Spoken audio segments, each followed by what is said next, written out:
Hello?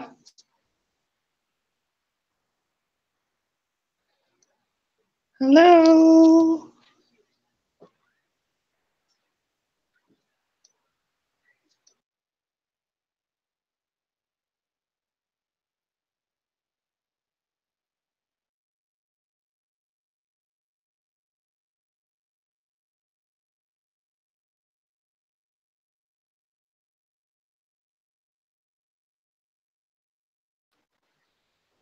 Hello?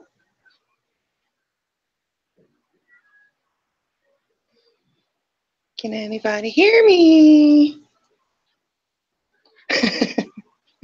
You can hear me? Can you see me?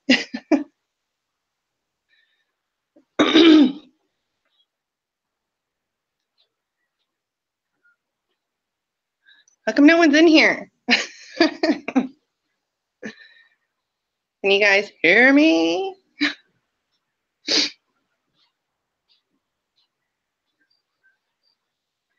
Amigos, can you guys hear me?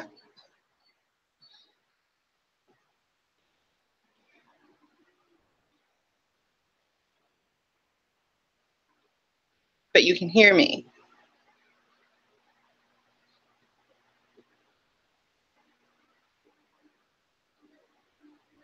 Okay, perfect.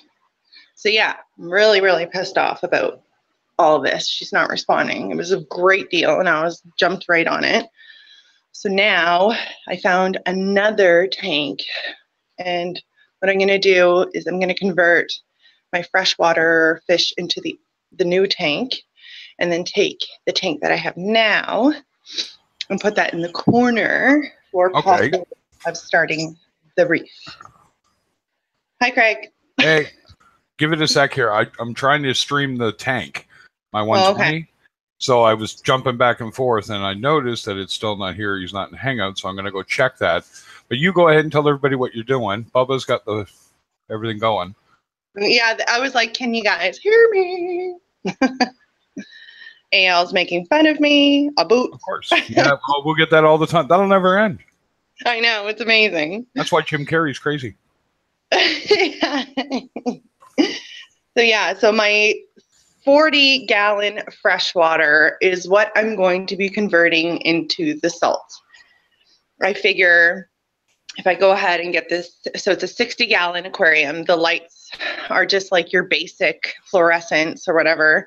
Okay. So I'm going to put this 40-gallon aside, start acquiring all the materials I'm going to need for it, because this new 60-gallon has one of those BioWheel 350s on it. So for one, when I do start the salt, I want to be able to do like a canister filter or a sump. I don't want to have a hang-on back. I've came to that conclusion. So I figure... Was it my creep issue that I have with hang on the back, that they salt creep so bad, or just don't want to look at it? I just think that the system itself, like with the biomedia needs of actually having a reef, I think having a bigger filtration system with the bio in it is gonna make it flourish, right? Like I don't know. It's just, I've weighed the pros and cons about it, and I just think either the sump or the canister would be the way to go, honestly. So. Well, I had an easier time with canister filters as long as your maintenance is really regular. Yeah, it's fine. Like, with my fresh, like I do my tanks, I try to rotate days because I have the 4. Well, I had 5, and I just downgraded to the 4 because I was like, okay, well, if I'm going to get this big tank, I'm going to need to take 1 down just so I don't have so much of a load because I homeschool and stuff. Hi, Melanie. And so I was really pissed off this morning when I seen that she didn't respond. I was like, who does that? Like, you're trying to sell something, follow through with it. Like, bottom line. Anyway. Oh, I have issues with Kijiji, trust me. Like, these people drive me nuts. So I found another one. It's actually, she only had it for 6 months, and she decided that the aquarium hobby wasn't for her. So it's like a brand new tank. It's a brand new stand, brand new tank. And eventually I'll acquire the lighting and stuff that I want for the tank, right? Right. So taking a step back, but I'll get there. Well, I got a Jeez. question. Did Ray ever get a hold of you? Because I gave him your email address. Yeah, no, I haven't heard from him, and I've been like consistently checking my spam and everything, just because Okay. you said Ray is supposed to get a hold of me. Yeah. Well, So he will. He will. We're talking about a guy who's basically the East Coast supplier for reef tanks and right, stuff. yeah, So chances are, yep, I got it. And now maybe he's mulling it over, but he did actually say to me, like, quote, Red Sea test kits. How about a bunch? that's amazing. Yeah. Well, So, and yep. No, go ahead. and I just found out that actually in my area, they just opened a coral store like last month. So they have like corals and exotic fish and all sorts of things. So I'm like, yes, like it's meant to be. Like the timing's perfect. So now I don't have to drive or order online for fish and coral. Like it's amazing. Yep, that helps out. Are you going Yeah, outside? I am. I'm a smoker. Oh, well, good. Yeah, it makes both of us happy. Me, Dave. Oh no, you better watch out. Dave will be drooling.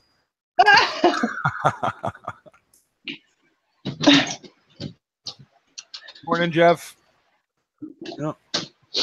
So I'm gonna step away, and Lisa's gonna smoke and tell you more about what she's doing while I try and figure out why my stream's not going. So give me a sec, guys. Okay.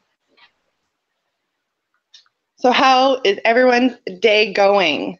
I've had a horrible morning. Yesterday I was so excited. Now today it's been like smack in the face. Although it's working out, but still. Who's going to come in here? Am I going to be all by myself?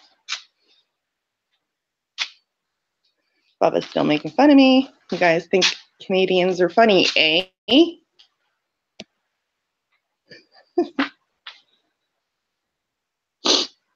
We don't have a Petco. We do have PetSmart, and we also have, it's an establishment, it's called Big Al's. I don't know if you guys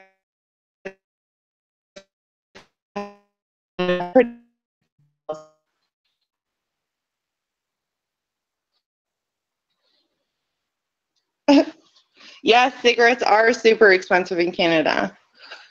Unfortunately, like I've tried to quit like 10 times and I failed each individual time. So no, they don't. As far as I know, they don't have the dollar per gallon, and it's really disappointing because I see like the U.S. go crazy over these dollar per gallons, but we don't here. Where is Dave? Last night I thought he was mad at me, but I think it was just because of everyone else in the Hangouts and on Rico's channel. It was crazy.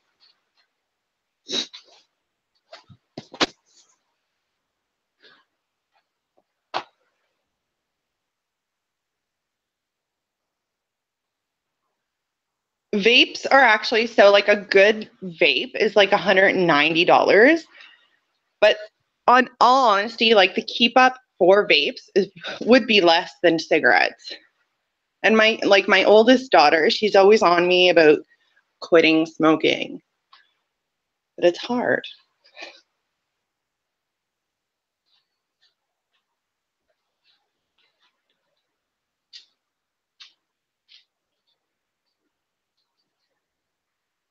Yeah, Bubba, the people were really like obnoxious yesterday, especially that one. He just kept interrupting and like over speaking everybody, and like we're trying to tell him what to do, and it's like he just didn't want to listen. He just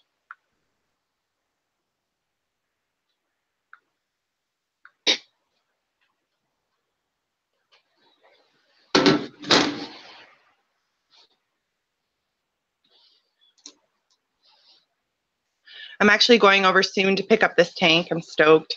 So stoked. So big though. Gonna need help.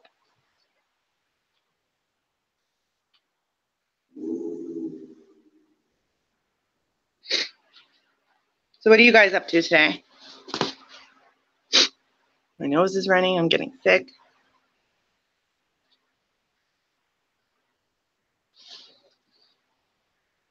It's a 60 gallon. So I have a 75 gallon, but this one's a little bit like wider. But 75 gallon is in like rough shape. Like I rescued that tank and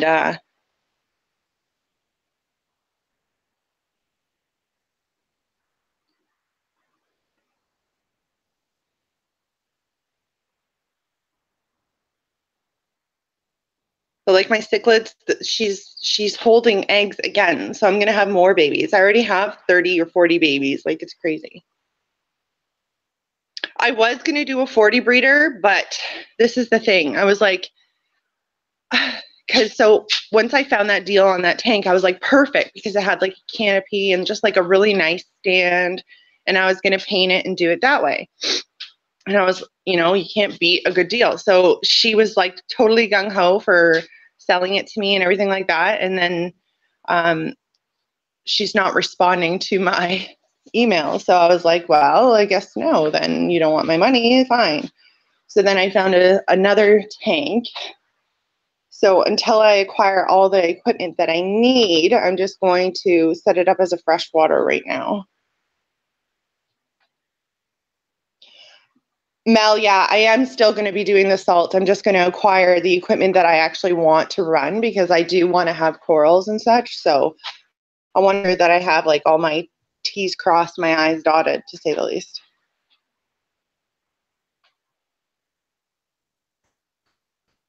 So I'm just jumping back in, but if you guys look now in the chat, you can see the live feed of my 120. Yeah. So I think I can actually, can I not spotlight that? There's a way for me to do that. There is a way for you to do that.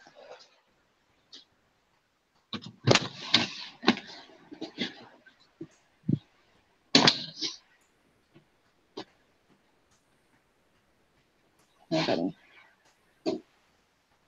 There we go. Can everybody see that? So, did I finally figure this crap out? I still see your little icon, but I'm not sure. Oh, it's a 30-second delay, I think, in everything that I do, so.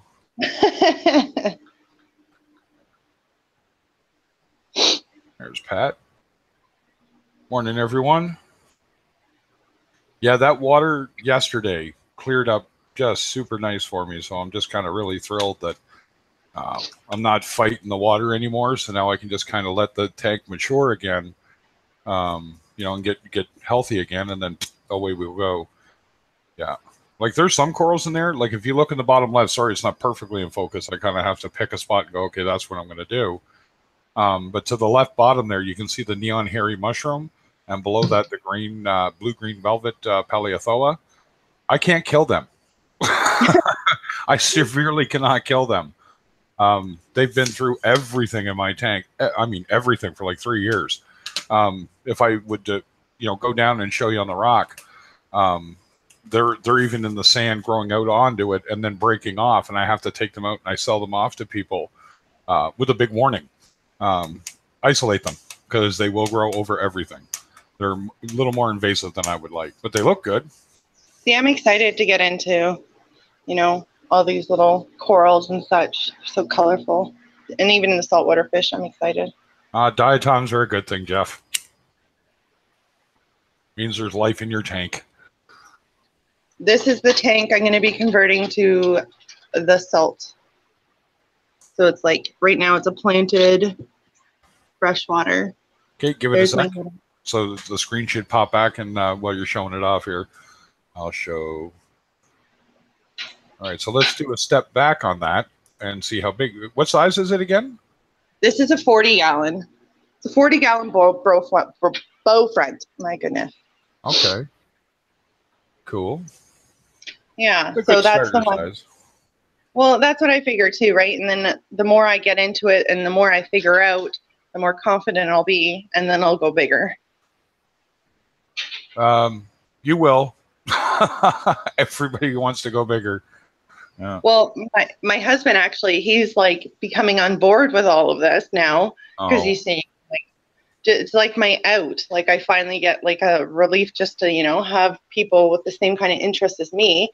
So we were talking about converting my basement into almost like a fish room for me. So okay, that's a good thing. Right. Actually, that might make him happier in the long run too, because that way you're. I love to call it our saltwater mess doesn't creep into the rest of the house. Well, and like I'm OCD, so he kind of like I drive him crazy because I like if I don't want the kids touching my stuff or anything like that, where the kids actually somehow messed up all my planted tank. They all started melting away, and they're finally, I see new sprouts again, but like I lost a lot of my Val and my Java fern, and there was like a bunch of other ones that I lost. So I couldn't keep a plant alive in a freshwater tank if I tried. it's people are like they're saying, from what I've seen in the saltwater community, like if you can keep a planted tank, you can keep a saltwater. Like it's kind of the same thing with the levels and such, with the measuring and whatever. So you can do it. Come on, Craig, you can do it.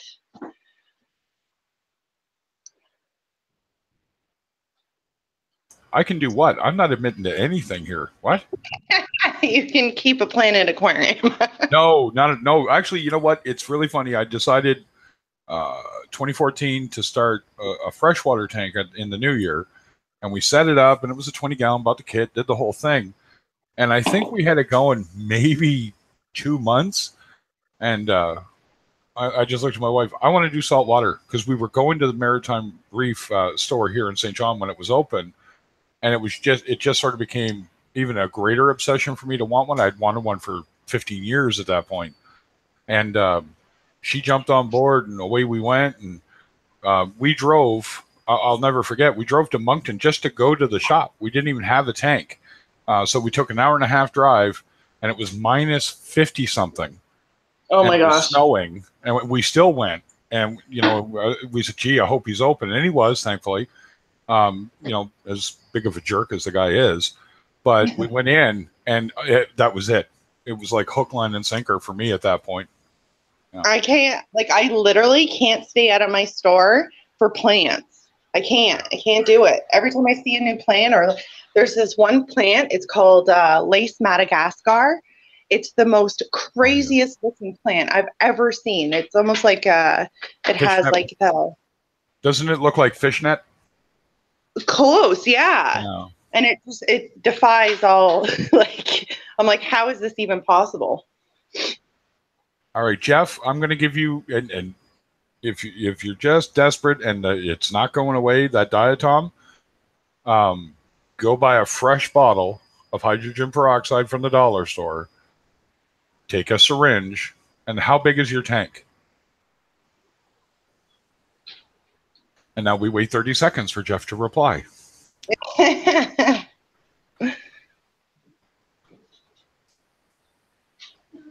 Because I am not making a recommendation until I know the tank size, and then I'll tell you what I would do, and you can take that information as you will.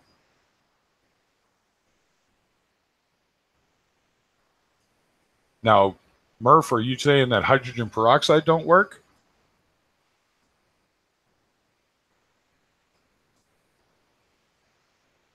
$175. Okay. Now, when you say your diatom is bad, or you have diatom, is it a lot, or is it everywhere on your rock, or is it just in the sand bed? Is it just a normal thing, or is it turning into brown hair algae on top of that? Okay, I'm gonna go pick up this tank. You guys have a great day. Yeah, you too. Thanks for popping in, Lisa. Bye, Craig.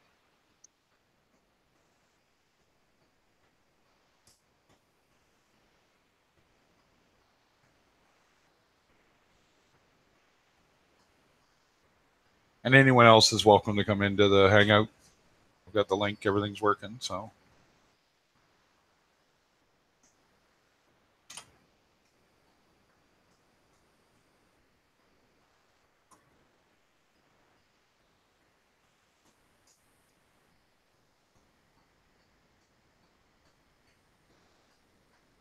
Just in the sand?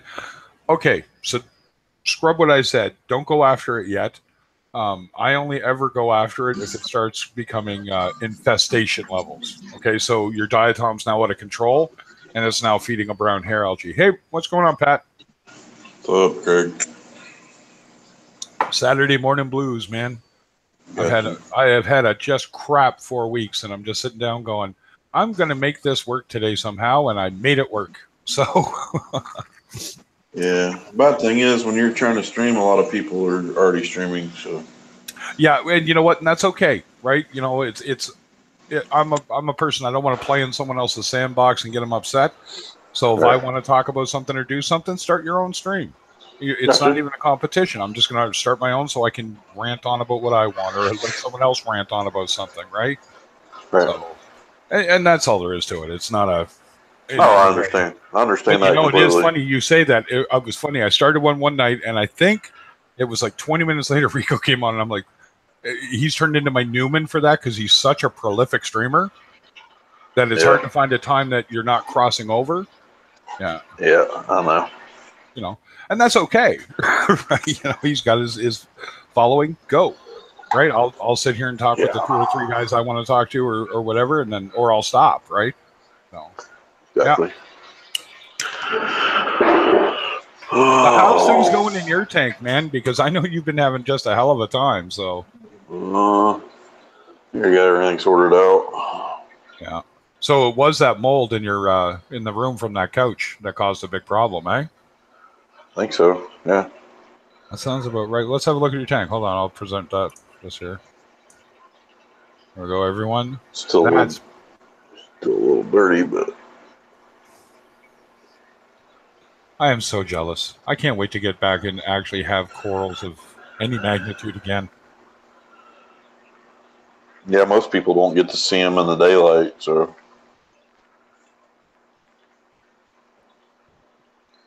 yeah, You got an orchid daddy back in there too, do you? it's all purple. Not sure what kind it is actually. Yeah. Not quite a dotty back. Well, it's a dotty back for sure, but it's not an orchid. Whatever. Yeah. Still a pretty fish. Yeah. Yeah, it ain't bad. Look at us crazy people. All these tanks and all this stuff, man. It's no wonder our spouses put up with this, man. Yeah. So I look at my cyano in this tank. Yeah, a little cyano. I think that's just because my nutrients are so low. Could be, and they're just feeding off whatever is working for them. So Yeah, because like, okay, this was that dry rock that bulk resupply sells, that Marco, resaver rock or yep, resaver Marco, or whatever. call what you want. Yep. Yeah, whatever it is. But so realistically, they mine it from the ground. It's not supposed to have anything in the rocks. I'm not sure if it absorbed a bunch of crap when I first started the tank or what, but yeah, my phosphate level is 0.006 and 0 nitrates. So I'm sure that's the issue with that. But It could be. I mean, the rock's been in the ground, so it's hard to say. You'd What's think nothing is actually- living in it. yeah. Exactly, right? So, well, you look at my 20, you can see that filamentous hair algae that I've got on the rock. And that came from just the wife left that dry rock. It was already cured. And she built the rockscape. And when she was done, I didn't put it back in the into water. And I should have for overnight to let the glue cure. And it dried out. Once it dried out, this is bing what I got 2 weeks later. So now I got to kill it off. Yeah. Yeah. But a little peroxide working like a charm. So, Melanie, Yeah. drooling on your euphyllias. Yeah, the man, I've had peroxide work, but then again, I heard if you put it directly in the water, it just precipitates out. But like if you inject it, like right at the source, it works. But It's kind of a two-way street, right? The real problem I've had with it, and I've told people this is why you got to be careful, is that it can cause a really, really big drop in the ORP. So the water stops absorbing oxygen because the hydrogen's taken over. So it's this, you just got to, you don't ever do too much of it. So you're absolutely right. If you really want to kill something, you got to go right to it with the syringe and spray it right on the location, which is great. That's normally what we all would do, right? That's how I got rid of it in my big tank. I just picked sections. Mine's so pervasive, it's going to be water changes and cut the light cycle and a little bit of peroxide just to help keep that from getting any foothold, right? And oh, I should go take that link out. And Jeff, you're more than welcome to be in here, but I just thought about that. I left that link up. I got to scroll up here. Where's that link? As long as you ain't got nobody trolling you yet, you're fine. Yeah, exactly. There we go. Get that out of there.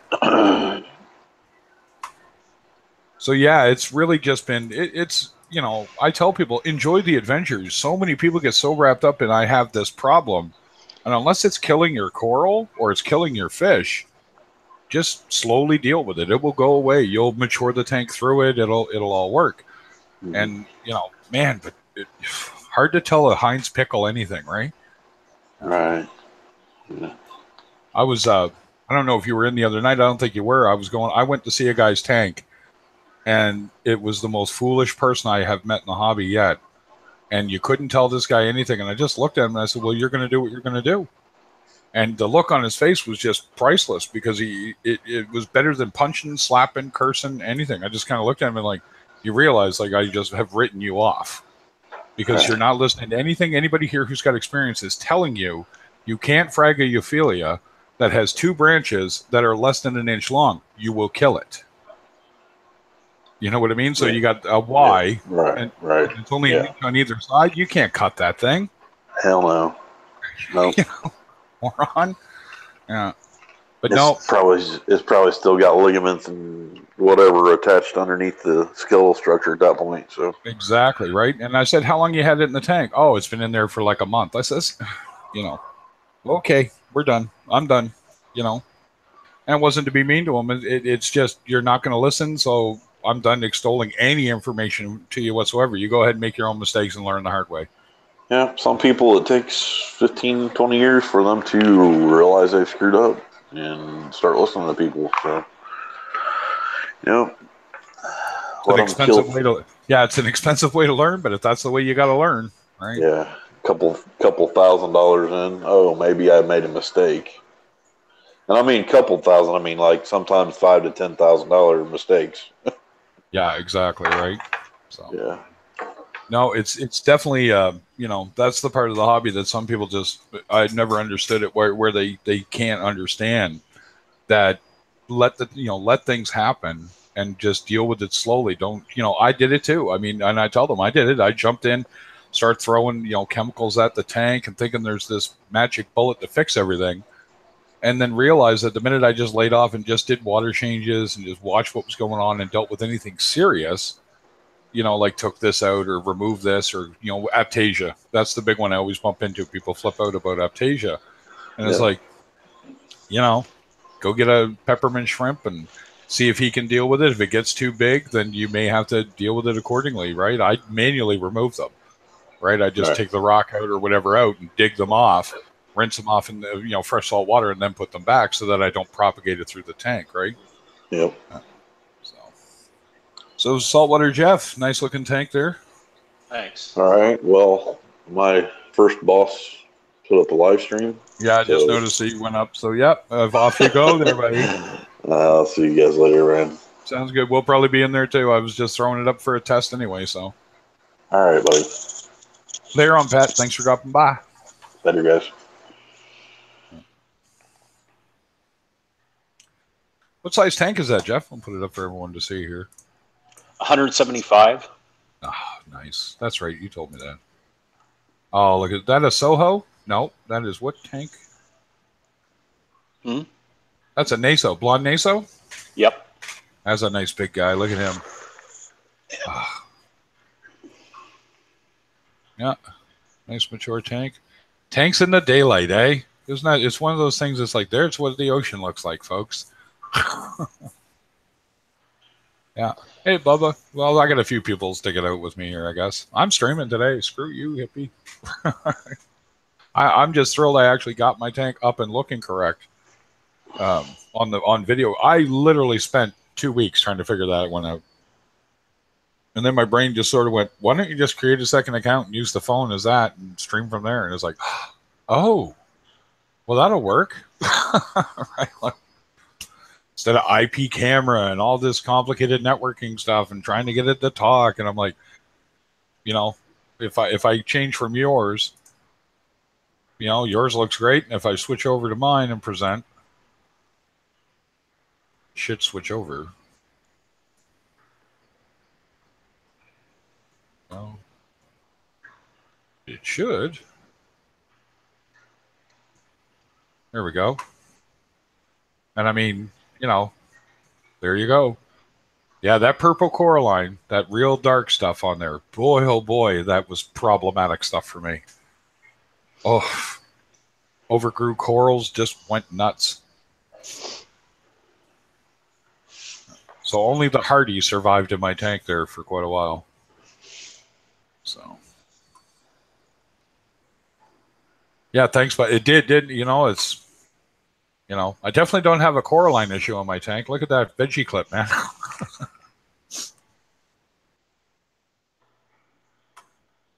But it explained a lot about what was going on. And again, look at that. I've got almost 4 years in, and I still panicked about that crap and went nuts and started, and thankfully I didn't go crazy and aggressive. I just slowly started working at it and then realized like something's not right here. I can't pick it off. So it's definitely not, cyano. And it's not hairy or fuzzy. It just feels like the other light colored Coraline. Like it felt the exact same. And I went to my local fish shop and I was looking at one of his frags, and there it was, that exact same color, and it's just a different Coraline. And then I started researching that a little bit, and there you go. Yeah. No, I think, everybody's tank looks good, man. That's the way I look at it, right? Present Jeff's tank. Look at that Naso. I love that guy. Oh, so mad my powder brown didn't work out. I was going to get a blonde Naso, but that little thug of an Orchid Dottie back I had really made me nervous about putting one in. But it looks like that was unfounded. And now that I've got that Hippo Tang in there all by himself as the only kind of Tang, I'm like, oh, probably can't add another one. Not safely anyway. Might be able to. You never know. Fish or fish. Nope. So who we still got in here? Sound off. So no Rico went up, and I fully expect people to flip over there for the most part.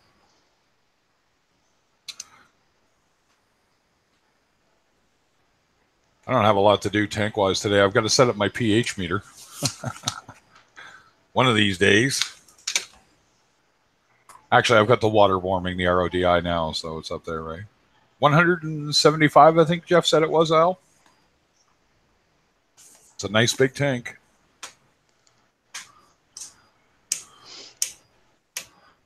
Yeah, look at that, eh? Wonderful tank, gotta say, really is.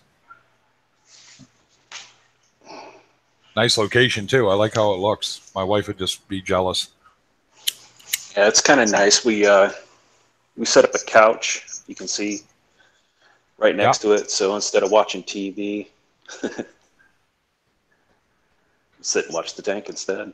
Exactly. Oh, and you went I just noticed it's Peninsula too. Nice. Yep. Yeah. The lights are suspended only on one end. I didn't want any crap hanging off the end of it, so. No, it actually looks really good. Yeah. What size up? I'm going to guess it's going to be at least a 60 in there, I would think. No, I think they're 30 gallon.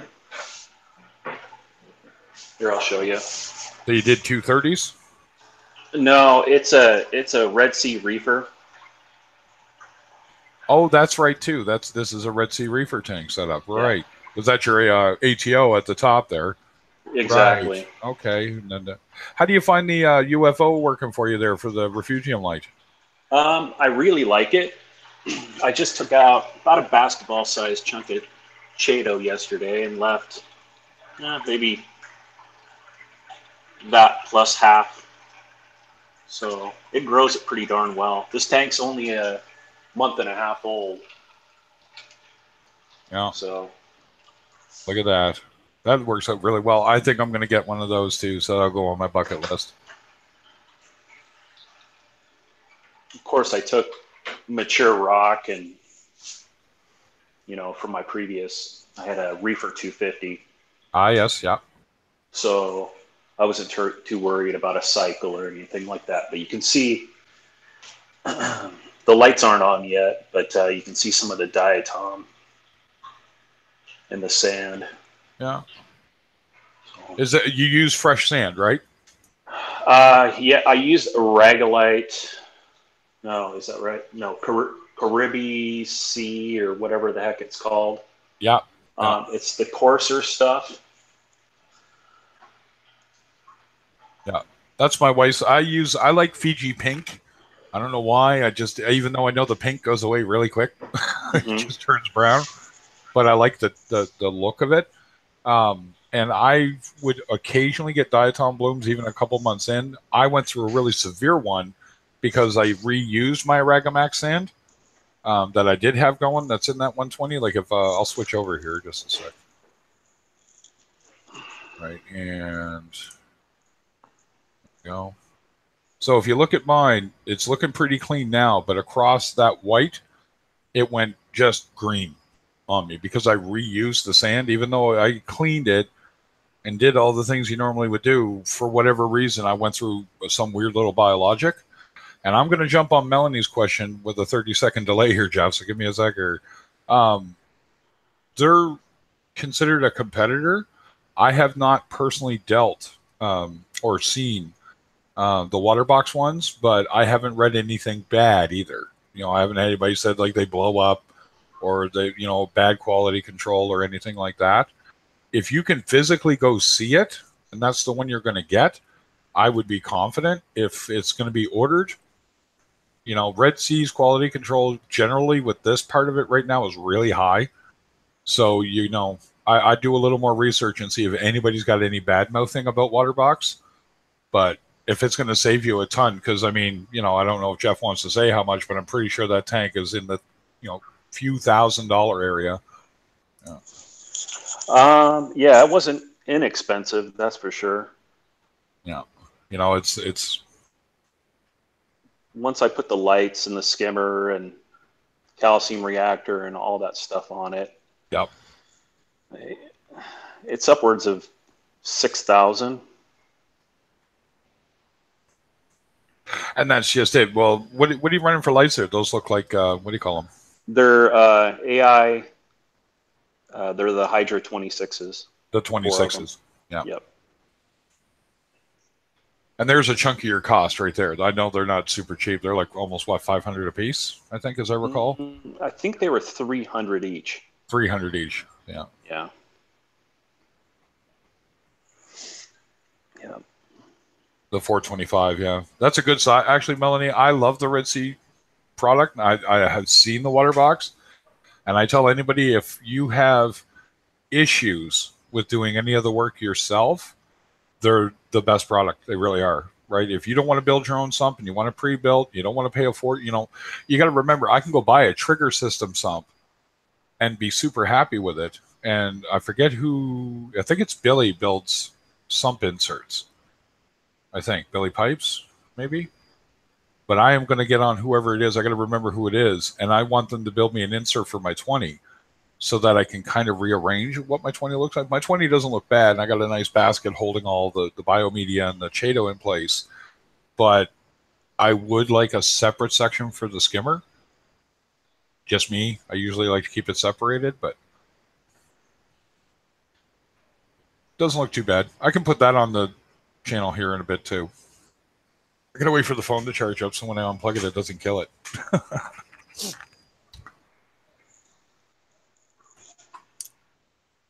How soon you thinking about doing it, Mel?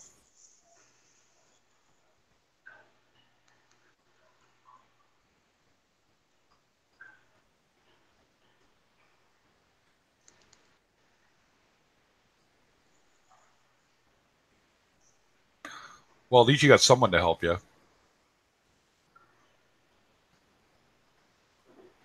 Yeah, I heard a lot of good things. I saw the BioCube. I think that was almost the clue for me, or the cue would be better. That said, get in. But then, man, you want to see misinformation? St. John is full of it. I got guys doing stuff here that I just, wow, okay, well, it's working for you. And they expect me to get all nasty about it. I'm like, no, if it's working, You know, I mean, I have my opinion on what might be a problem later, but if it's working and you're going to keep at it, then yeah, go for it. My favorite is a guy who thought he could run a sump using 2 Fluval 206s as his return and overflow. And I looked at him and I went, "You've realized the problem, right?" And he goes, "Well, what?" I said, "You can't guarantee both those pumps are running at the same rate." And he's like, "Well, I can put a failsafe into it." I said, "Well, explain," right? You went through it. I said, "The problem is if your return were to ever clog up, let's say you just got lazy with your maintenance and it started to slow down a lot. I mean, a lot, like by 50, 60 gallons per hour, and you've got 2 inches from the top on your tank on a 20. I said, and that one there is still pumping, good and strong. I said, you are going to overflow your tank. It's that simple. I said, there's just no way around it. So you're better off to buy an overflow box, get an aqua lifter pump on it. So if it breaks siphon because the power goes out, you can get that going again, yada, yada, yada. And he went that route and he's been super happy ever since. But it's really funny that he went with the right pump versus what I did. I'm getting my new pump. I'm going to make a video. I swear to how I'm going to, when it comes in on Monday, when I set it back up and go through the flow. Maybe we'll even get an exciting video of the stupid things I do sometimes, like I did with the, if you watch the skimmer video, I don't know if you've seen it, Jeff. I thought you were here that night. I was talking about it. Lisa said it was hilarious to watch me take a running pump with the volute cover off, so I could see the needle wheel. And then for some reason I stuck it in the water and everywhere, my face, everywhere. Thankfully, didn't get on any electrical, but it was hilarious. 2013? Oh, Mel, well, I'd love to see that. Almost 5-year-old tank? But it looks great in there.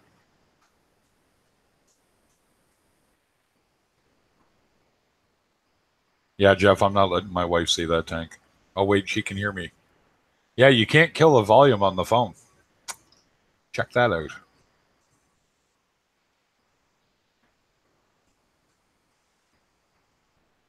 Okay. Speaking of phone calls. Yeah. All right, give me a sec, Jeff. I'll be right back. I'm just going to get a coffee. I just brewed some fresh stuff.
All right, I'm back, Jeff.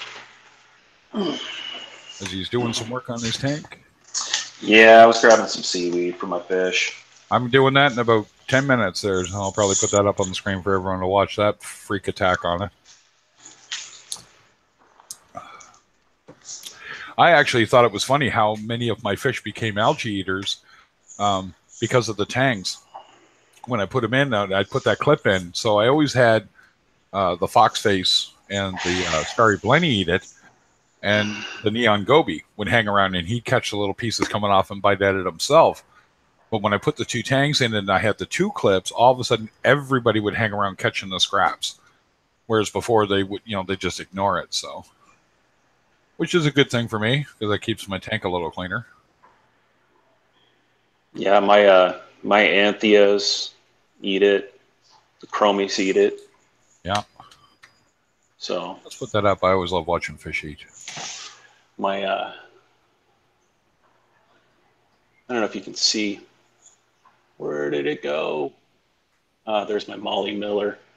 Yeah. Molly Miller eats it. I'm actually highly debating trying to get a hold of a couple saltwater mollies today. My local fish shop, the only one I have to go get saltwater stuff here in St. John, which is severely understocked, but they're a great bunch of people, always have saltwater mollies acclimated. Mm-hmm. So they're already done. So you already know they're healthy. You know, they're already accepting it. And I'm going to probably chuck 2 or 3 in the tank. Oh, darn it. I was going to try to catch my cleaner wrasse. Even eats algae. Yeah, I can him there. Yeah. So. Oh, he's eating it right now. He's got a piece. He's running away with it. Yeah, there we go. Yeah. Sweet. My, where did he go? He's so sneaky. I've got a mystery wrasse, and even the mystery wrasse comes over and eats it from time to time. Oh, my wife would love seeing that. It was a choice between a Lubbock's and a mystery wrasse, and the Lubbock's came first, so she loved that. So that's what we went with. We had 4. I have a long sordid history with Lubbock's. The first one we ever had jumped out of the tank because a bicolor chromos was being a D-bag, and he jumped. So that led to putting a top on the tank. The second one, my LFS guy in Moncton dropped it on the floor, gave it to us, and he was upside down swimming for a week before he passed. I left him in that tank by himself, just hoping he'd recover, and he just never recovered.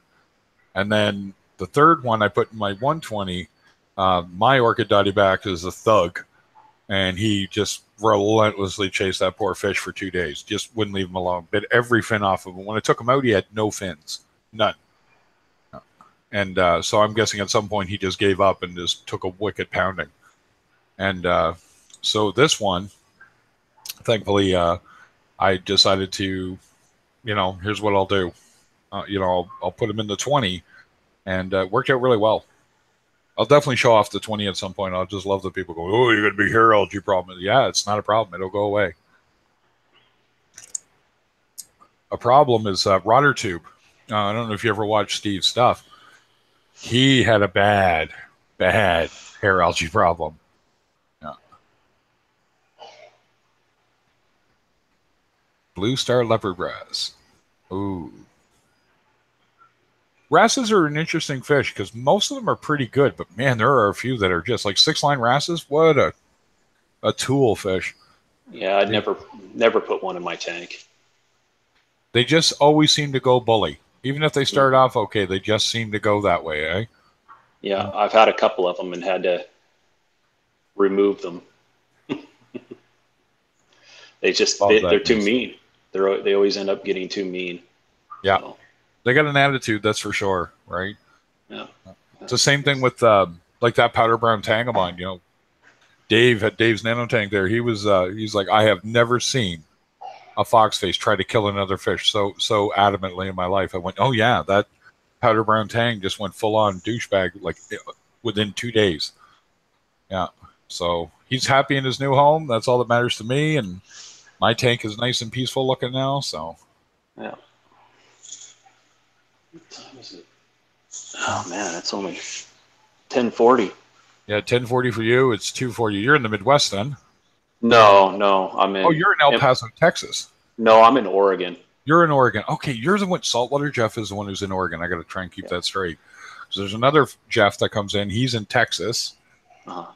And then AR Reefing, I think, is Midwest, and a few others. Yeah.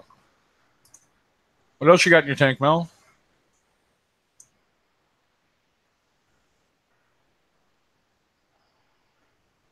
You're in California.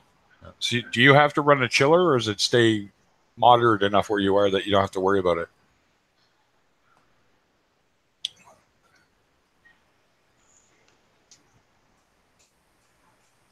Valentini puffer. I was going to go that route.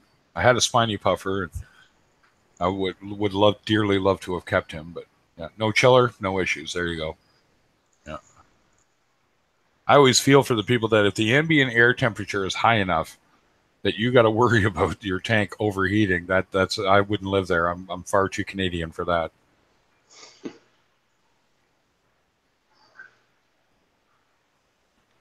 Yeah, I heard they're like a pygmy puffer, aren't they? They don't get too big, right? Yeah.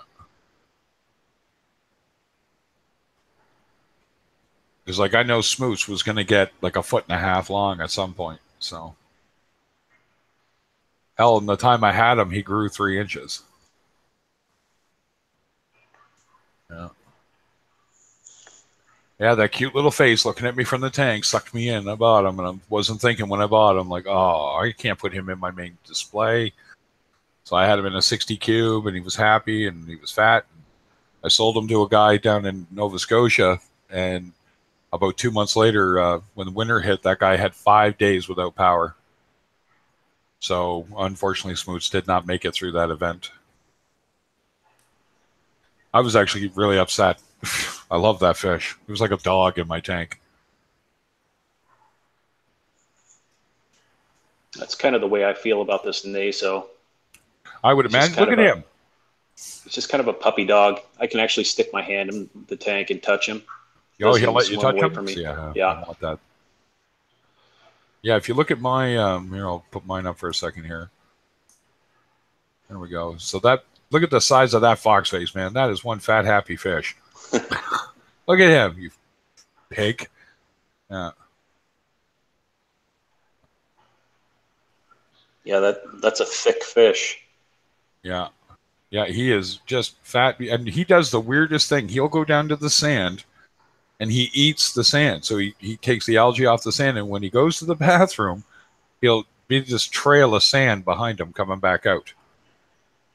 And it was the weirdest thing to see. And actually, I, of course, not panicked, but I went looking up, like, has anybody seen this before? And of course, it is fairly common because he's an algae eater. That's what he's looking for.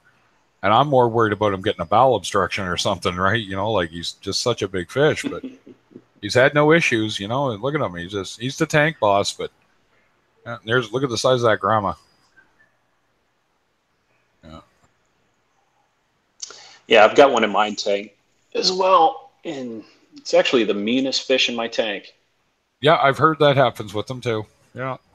He's got a little corner that he's picked out in this new tank, and he's decided nobody's allowed to go past his little section.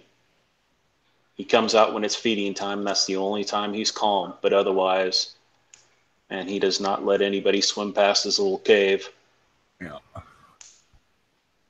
Yeah, I don't think any of my fish are fat. Well, except for that firefish. That's Sulu. I've had him since the beginning. And I had a blue tang before who jumped out. My big male cat will sit in front of the tank and he'll leap at the tank. He scares the fox. And if anybody was up top of the tank, I didn't realize that, you know, the big fish were hanging out up there. I just hadn't seen it. And he leapt. And from the top of this tank to the floor is about 6 feet. Oh, no. So when he hit the floor, it killed him, right? So even though I found him within 30 minutes of him being out, putting him back in the water, I couldn't revive him. And the filamentous wrasse isn't showing up here. Where is she? But if she shows up, she did leap out too when I was doing a cleaning. And I didn't notice. We went out for an hour and a half. And when I came back, that big male cat had her by the tail and was running off. And the wife chased him down. Got the fish, brought it back, and she's like, it's dead, isn't it? It's dead. And I looked at it, and the mouth moved. So I put it in a net at the top of the tank, and I actually have a video of me holding that fish and actually waiting for it to swim off on its own. Yeah.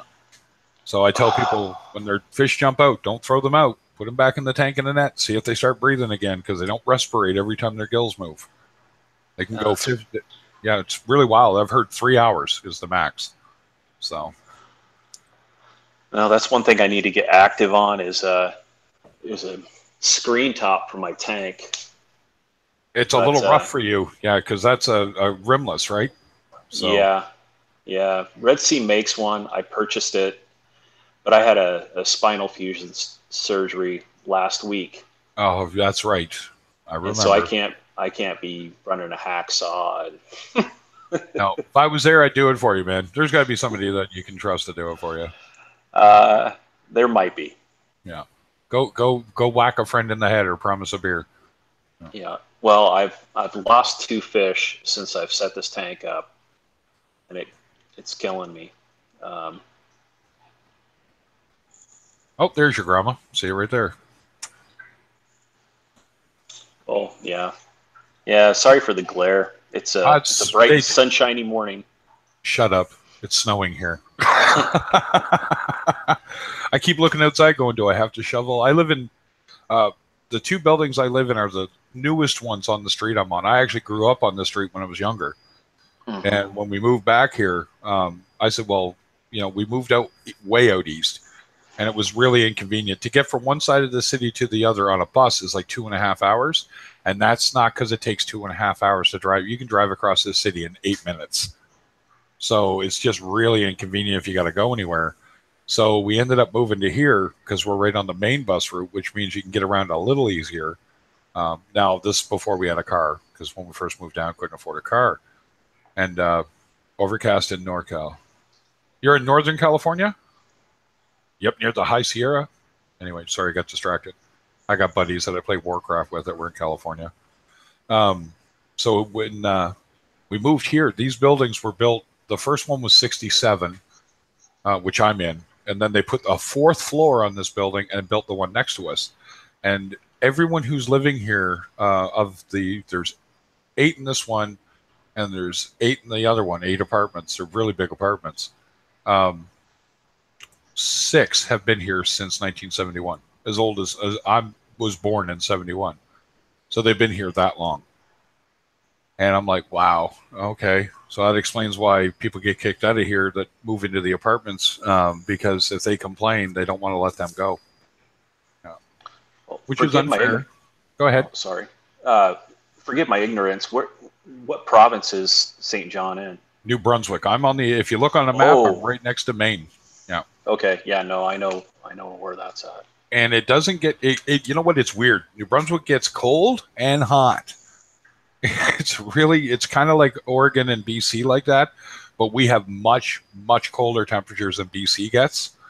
Unless you go into northern BC, like here, right. I'm on the Bay of Fundy, so depending on if we get a big what they call a polar front, and the Gulf Stream is kind of cool. I have seen -56 with the wind chill here. And that's Celsius, folks. So that's just about the same in Fahrenheit. It is crazy cold. Way cold. That is now way today cold. It's right. I don't have my phone. It's broadcasting in the living room. I do believe today it's just about 0, so it's about 32 degrees, and it's big, wet, flaky snow, and it's not staying, but we'll see. I'm supposed to get a big storm front. I'm supposed to help. Now I just finished. Like I said, my grandmother passed away there about 4 weeks ago, and we're moving my uncle up. Because he was staying with her after my grandfather died. He's been there for 15 years. He can't technically look after himself. He can. But whatever, my opinion on this does not matter.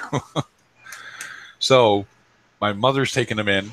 It's her brother, right? And we were cleaning out the upstairs yesterday. And we're going down Monday to Halifax, which is about 4 hours south. So I got to go, down into Nova Scotia. And we're supposed to get a big storm front moving in through that day. So that's going to lead to a really fun drive. I got video if you guys want me to put it up on my channel of me driving in a snowstorm last night. Want to see it? Yeah, that's one thing we've got going for us is it's pretty mild climate where we live. So we don't get that cold weather. I used to live in North Dakota and never. Oh, is that again. a Bartlett's? Is that a Bartlett's, Antheus? Yeah. I've got 4 of them in here. My wife wants one so bad. Actually, I heard they better in pairs or more though. Motorcycle Mel, you're a motorcycle rider. I call you guys organ donors. There go my kidneys. Yeah. You probably drive a Harley or something, right? Or do you actually ride crotch rocket?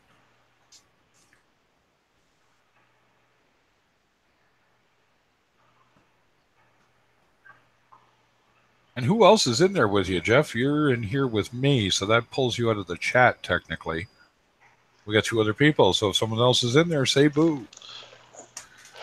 I don't like leaving people out, but then again, not everybody comes into it just to talk, so they just come to listen sometimes.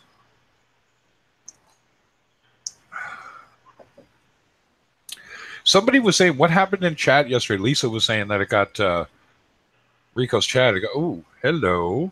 Now that's what wrasse is that? It's a leopard wrasse. That's a leopard. Look at There's him. the Mystery wrasse just flew by. mystery wrasse for just a moment. Yeah. I took a seat on the couch because, well, I was sitting in a kitchen chair and it's just killing me. I bet It's better. Is it getting better? A little bit. Yeah. But I might go back to the chat here so I can go lay down. Yeah, if you need to do that, you go right ahead, man. I don't mind. I got something I can put up on screen now, so it's not quite so bad as me just sitting here yakking my guts out. So. Okay, yeah, I might wander off. We should get Mel in here. That's what I should do. Yeah. Okay. No, I'll still be around. Sounds good, Okay. man. Whatever's comfortable for you. All right, thanks. Bye now.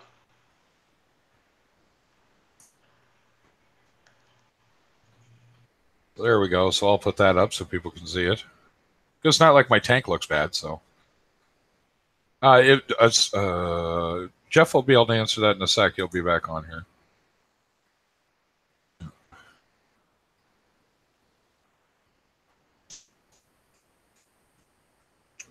Okay, so I would put a link up. Are you on a phone or are you on a computer?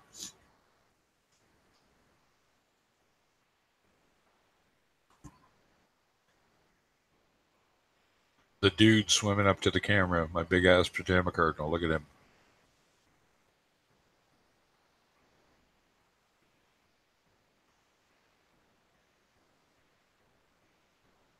Okay, so you got a headset or something to talk on, like a mic?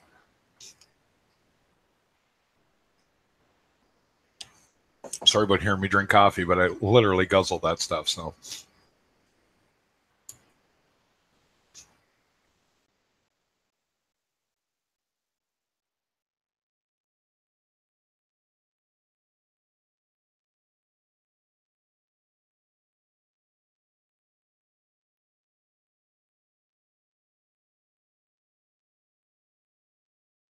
So, if you have a headset or a mic, and you got to be in Google Chrome, it doesn't work with Firefox. I've heard it works with Explorer, but I'm not sure. I've never tried it. Yeah, your computer speakers will work, but you'll have to turn them down a bit so that if you speak or I speak, it doesn't go back through your mic again. So, you know, the old radio problem, hey, hey, hey, you know, that constant feedback. What's called a feedback loop, I might add.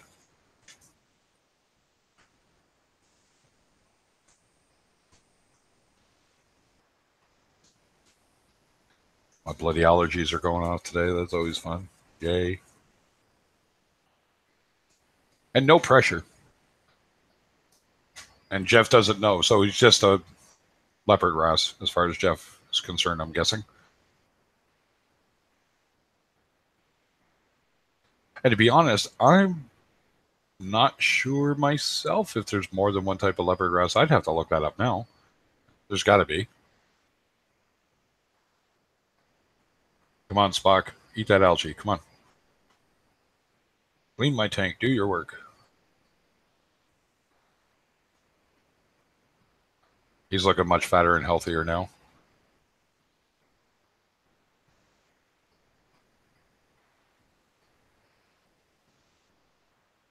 As long as you have a mic, do you have a headset? Like, do you have a, you know, I have a USB Logitech headset I use right now.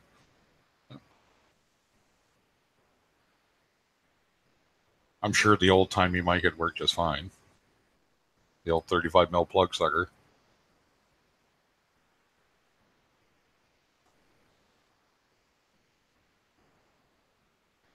Kind of, yeah, kind of.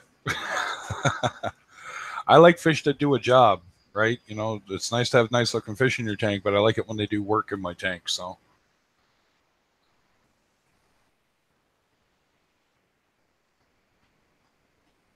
There you go. So your Bose headset will work just fine, should. So I can link you in, and then if you have to, you'll see when it comes up. She said she's near San Francisco. Yeah, grab them and teach them. That'll work. See, get in there. Eat that. Eat that. Eat the bubble algae, you bugger. I know you do.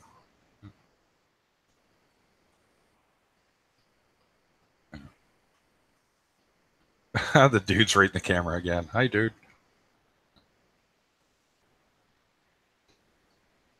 I've had him a long time now that I think about it, too.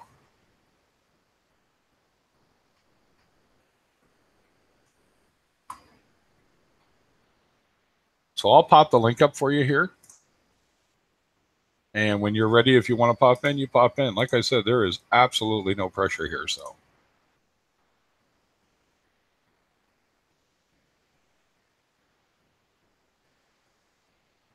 I'm just checking out the stream too, just looking at it going, that's looking pretty good there, so. Oh, I like Desjardins too. Yeah, my tank's I mean, I know I could risk it. It'd probably be fine, but I know they turn into tools when they get going too.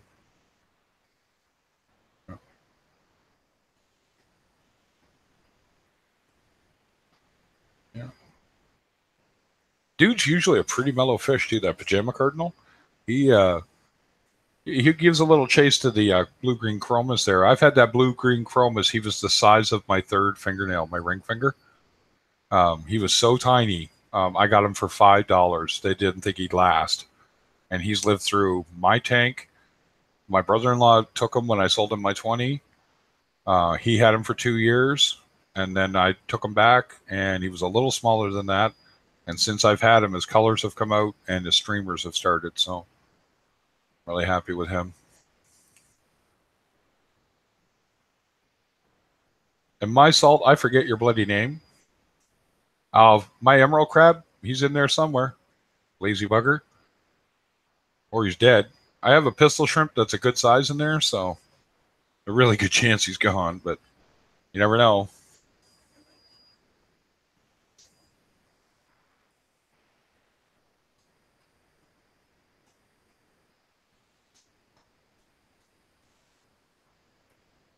I'll leave that link up for a couple more minutes.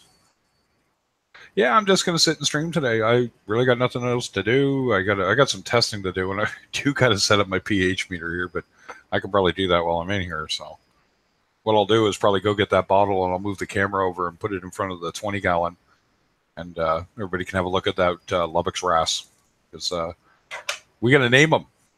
The original one we called Bender because they're so curved, their body when they're swimming, and I said, well, I really don't want to name it Bender. It seems like a bad name. Everyone we ever got, you named it that, honey, died. So, and you never know.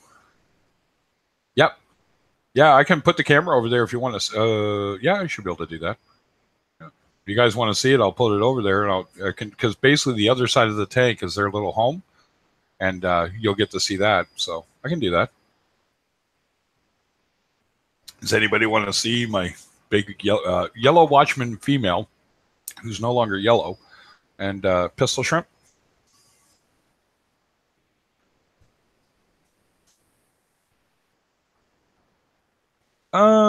He should be okay, but if you can get another goby that you can put in there, they should find each other. I had the reverse happen. I had my I put a pair in, and the tiger pistol took off, and I never saw him again. So I put another one in next to the goby, and he right away he went right in with it. So yeah, give me a sec here. I'll set that up. Give me a sec, guys.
There we go. I'm back. Sorry about that. Talked to the wife, did some other work while I was up. So you guys can see them okay. You notice Hans is quite, there's something there I don't want there.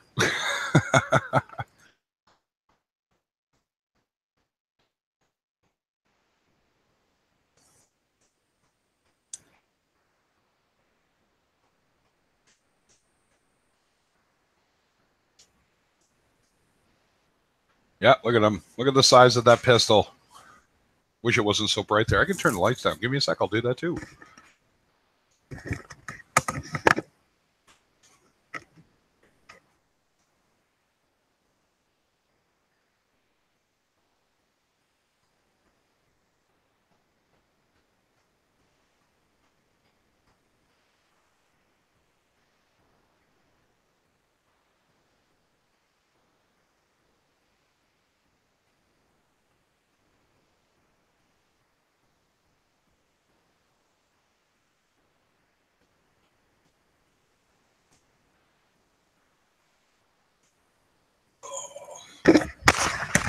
That's a little better. There we go. Yeah, he's pretty big. I've had him about three, almost 3.5 years. I've had these guys, so I'm actually quite thrilled with them. So,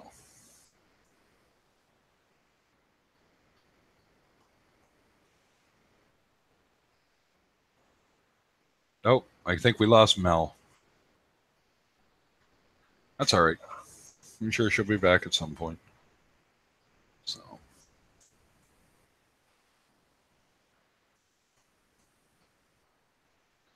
No, thanks. Like you can get a closer look at that coral line. See that coral at the top of the rock there, to just above them. That was an acan. That's how aggressive that coral was. It overgrew them. The coral line, I should say. That purple, magenta. I don't even know what. Dark, deep maroon is the only way to describe it. And if you notice, my big, fat, happy fox face is a camera hog too. You'll see him keep coming around. So when you tried to get on, what did it say to you?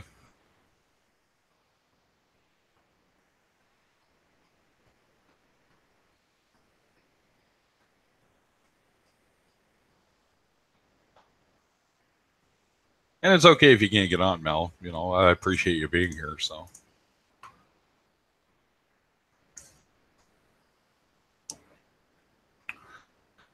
Yeah, there's no not always hungry. Oh, there's my Mandarin in the back.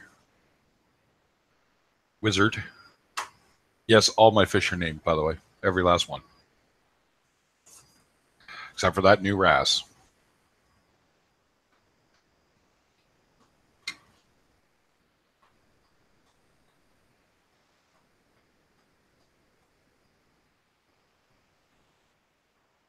Yeah, it's fun to watch the male scooter Blenny try to give her the biz, and she just doesn't care. She might flip her fins up at him. She might not. And just does her thing.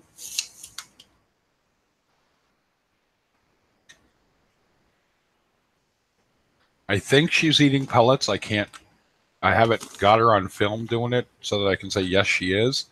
I think I've seen her eat them, but most pellets don't make it to the bottom of my tank. So those fish are pretty active eaters. So I got to force it, and I don't like to do that because then it doesn't get eaten. And oh, my female clown, my male clown.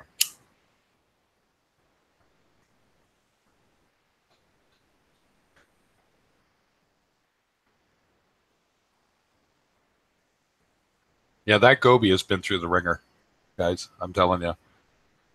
9 months of ick. I kept them both in a 5-gallon tank, and I just watched her to make sure she didn't break out in it. She never did. But I always was, you know, it was a calculated risk to keep her separated, because when I put her in the tank by herself to treat her with copper, she flipped out for, she wouldn't stop. She was so weak, I picked her up out of the tank and put her back in the 5-gallon with the pistol. So that tells you how weak she was. And then she didn't eat for a week, which panicked me. And oh yeah, fish are great. See my skunk cleaner hanging out underneath my toadstool. It's pretty cool. Am I talking and I'm muted or something? No, I'm good.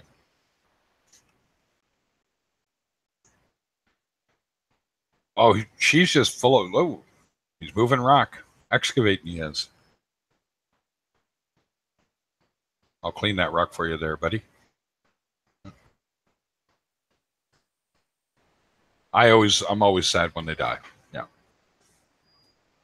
Always. I don't think there's a fish I've lost that I wasn't somewhat, perclimped.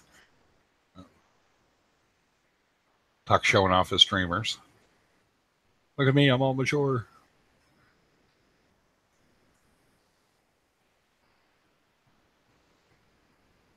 Yeah, my clowns are named Hansel and Gretel. They are my oldest fish. They were the first thing I ever bought. I am probably going to be just devastated if I lose them. So,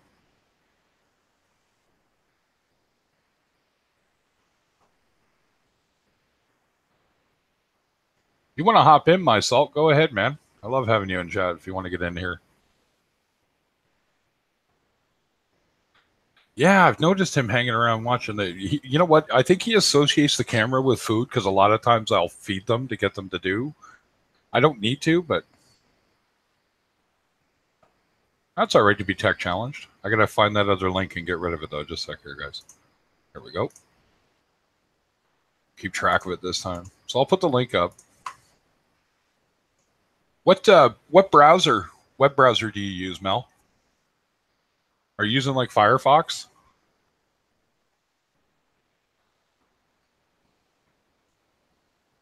Or the Big Blue E, Internet Explorer?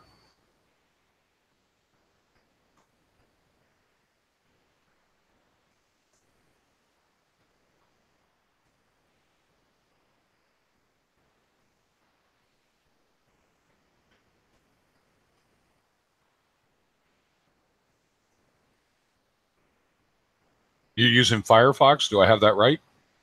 Is that what the yes was for? I know it's 30 seconds behind, so.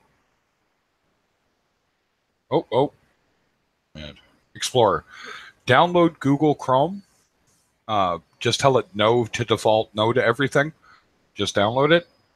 And what'll happen is you'll log into YouTube again, right? Or come into YouTube into the channel here again, and then click on the link, and it will probably work with your headset. I almost guarantee it. Safari, still download Chrome. Same issues. Google is kind of they're dictators. They want you to use their stuff.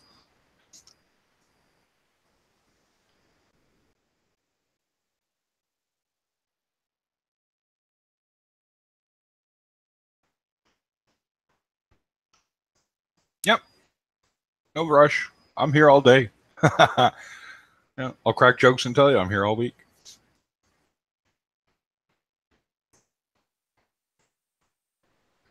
No.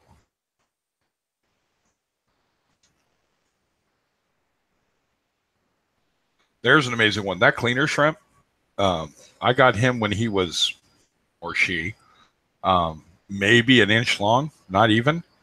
And that's one fat, happy cleaner shrimp.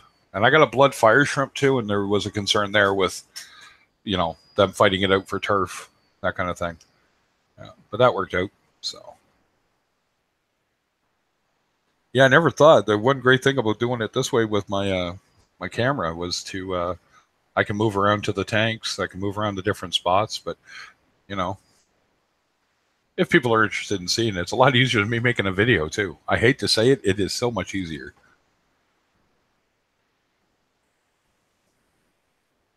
But there's things I can do in a video that technically are easier than trying to stream it, right? So.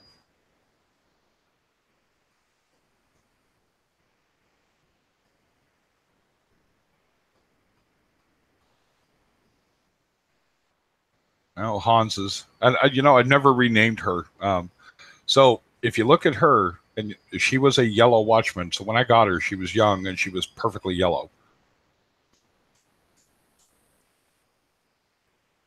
And yeah, exactly, my salt.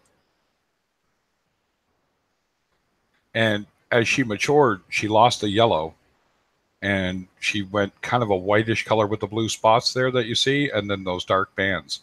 And it's not for sure, but anecdotally, through the reef community that I've been reading up on, what we can kind of assume is that it must be the female, or it could be the male, right? Like I said, but it seems the males stay yellow to attract a female, and the females lose their yellow and they go bigger, and then they get those dark bands and lose the yellow. So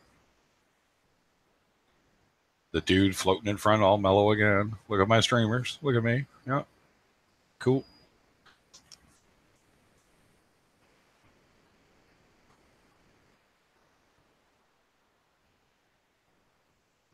It's a great thing about this hobby, and I think that's why we all get in. I can sit and watch this stuff for hours.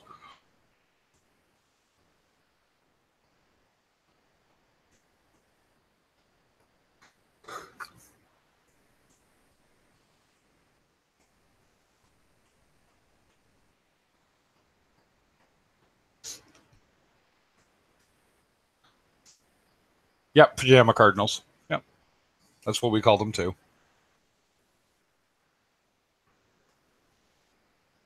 Now, what did you go off and after?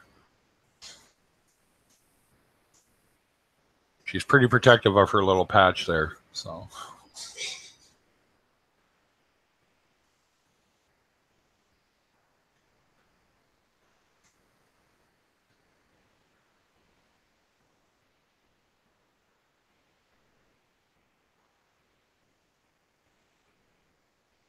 I think tonight I will actually feed that pistol shrimp. I'll make sure he's getting his nutrients. Because like I said, pellets don't seem to be making it down. Flake food never makes it down. And the meat, I'm hoping it does, but I know I don't see it settle very often. So, oh no, I have seen him out way further than that. He's very confident for a pistol shrimp. He's big. It's hard to see scale there, but I'd say he's about 3 inches long, maybe a little bigger. You're hearing an echo through your heads. Okay, so go to your settings. So when you mouse over your Google Hangout, go to the little settings wheel and change your speakers to your headset. And if it's already in your headset and it's still coming through your speakers, mute your speakers on your computer like my Salt said.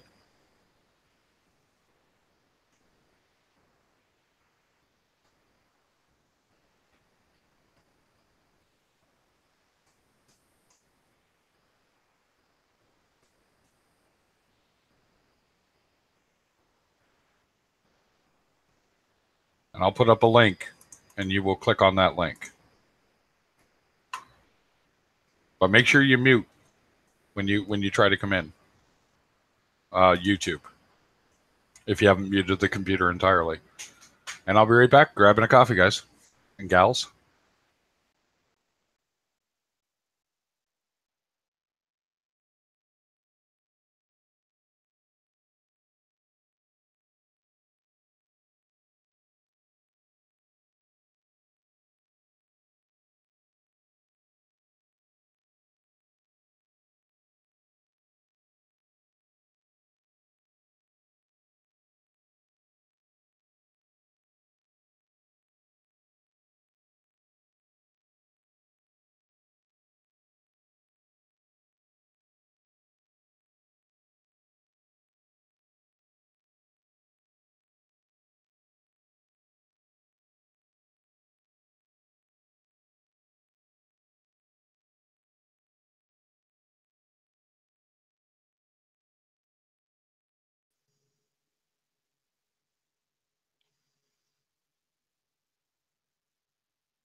Looks like Mel made it in.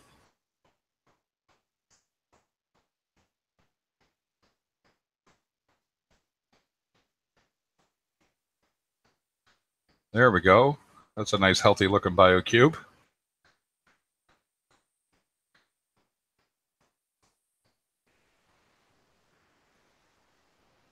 We'll make you tech savvy, Mel. Trust me. Kessel 3, is that a Tuna Blue WE 360? And running a Neptune.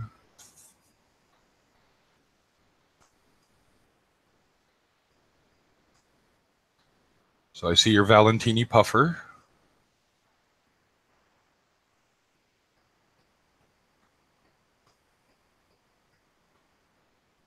See a Darwin. I think that's a Darwin. Picasso, maybe? Or a Saddleback. That'll be a Picasso. Can you hear us, Mel?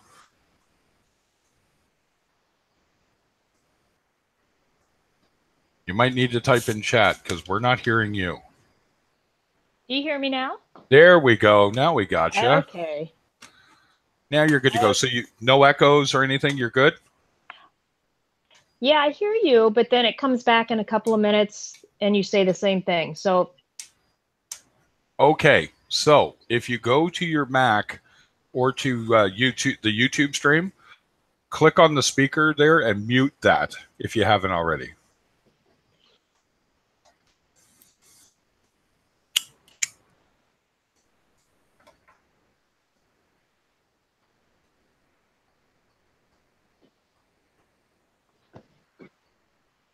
Oh, there's my saltwater journey. It's hard to write now. There you go. I'm bored.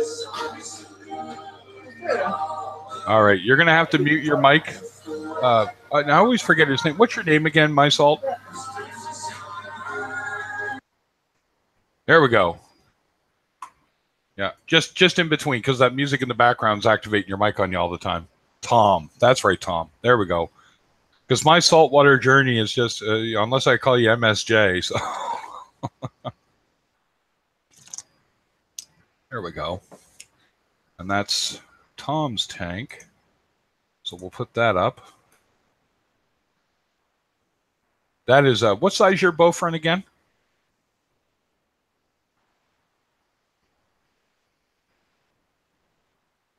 Which music competition? Is that the Eurovision?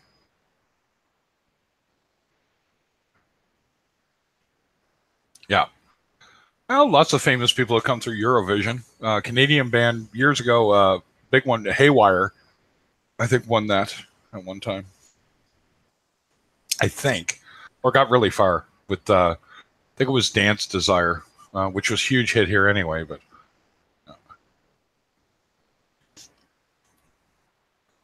Like, I like bow fronts, but that curve, that just gets to me. I don't know why. I hate this tank so much. Oh, don't hate it. Looks great. Yeah, today. Yeah, today. Yeah, I know you were going through something there at one point. And Mel, feel free to talk. You don't have to stay muted all the time. That's, you know, you're very quiet anyway. Like your when you were up and running, it wasn't like it was on all the time. So, yeah. But I mute myself when I want to smoke or drink or whatever. Although I don't care if you guys hear me slurping coffee. I drink way too much coffee. I don't think so. No. But I do like the look of her tank. That's a nice tank for that size. It looks really healthy. Yeah, it's a really nice tank. What's that? 20 gallon? 29 BioCube, I think, Mel, isn't it? You're on mute again, dear. You muted yourself. So you got to click on the Google Hangout and then click on the mic to make it not red. yes, it's a 29 BioCube. Yeah, there we go. So, yeah, you can just leave that off. Your background noise isn't enough to keep triggering your mic, so you're pretty safe. So unless you want to cough or whatever, like I'll mute when I'm coughing. I'm asthmatic and I smoke. Yes, that's right. I just risk it all. I don't care. Anyway. I quit smoking 10 years ago. Yeah. But no, it all looks... Is it still bouncing through your system, Mel? Yes, it's just kind of crazy right now. I'm thinking maybe I should take the headset off. You could take the... Okay, so when you hear us, are you hearing it just through the headset or is it coming through the speakers on the Mac as well? Oh my goodness, it's bouncing everywhere. Okay, so I've had Macs. I'm a computer guy anyway, but if you go to the volume control for the Mac, or to come through the speakers on the Mac as well. Okay, now do you hear me? Yeah. Oh my goodness, it's bouncing everywhere. Okay, so I've had Macs. I'm a computer guy anyway, but if you go to the volume control for the Mac, and mute speakers on the external speakers. Okay, now do you hear me? Oh my goodness, it's bouncing everywhere. Okay, so I've had Macs. I'm a computer guy anyway, but if you go to the volume control for the Mac, and mute speakers on the external speakers. Okay, now do you hear me? Yeah, she's got a really good feedback loop on the go. All right. It's horrendous. Yeah, that's multiples. That's more than one. If you go to the volume control for the Mac, and speakers on the external speakers. Okay, now do you hear me? Yeah, she's got a really good feedback loop on the go. All right. It's horrendous. Yeah, that's multiples. That's more than one. If you go to the volume control for the Mac,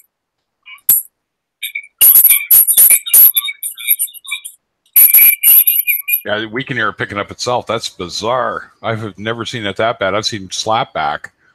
So I never twice. seen it either. Never.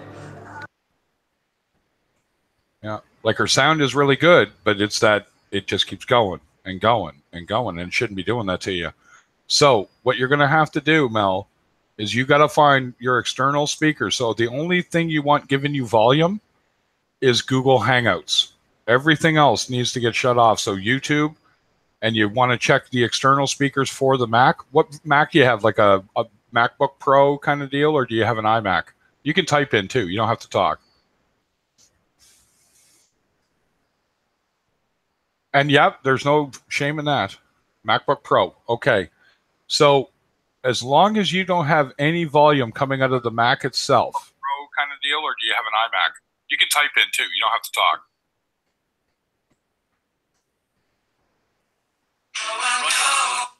Oh, cool.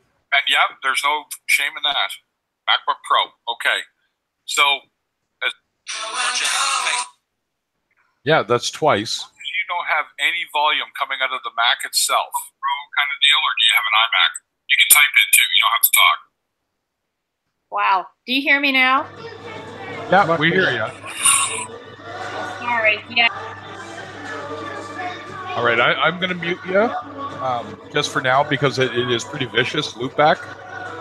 If you want to hop out and then try coming back in, but make sure that the volume for everything is off, then log in, and then let's see if we can get it just coming through your headset for you.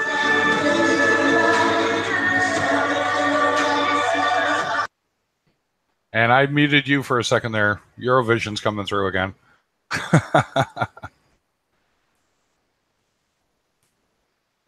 Yeah, no shame here. It's going to take the learning curve's a little high, Mel.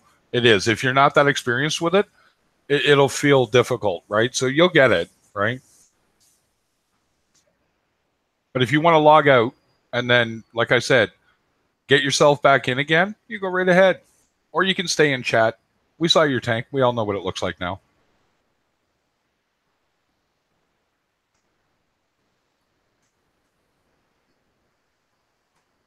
Now, how do I unmute you? I can do that myself. Oh, there we go. Gotcha. No, I just didn't want to make sure I didn't keep you muted. I'm not trying to make you quiet, Tom. I actually enjoy talking to you, so. Now I got a switch on my record, so actually. Oh, even better. Sometimes. Yeah. No, so see who else we get in here. So it's me, you, and Mel. I can live with that. And I don't know who else is still in here. Jeff might still be here. I know his back's bothering him real bad.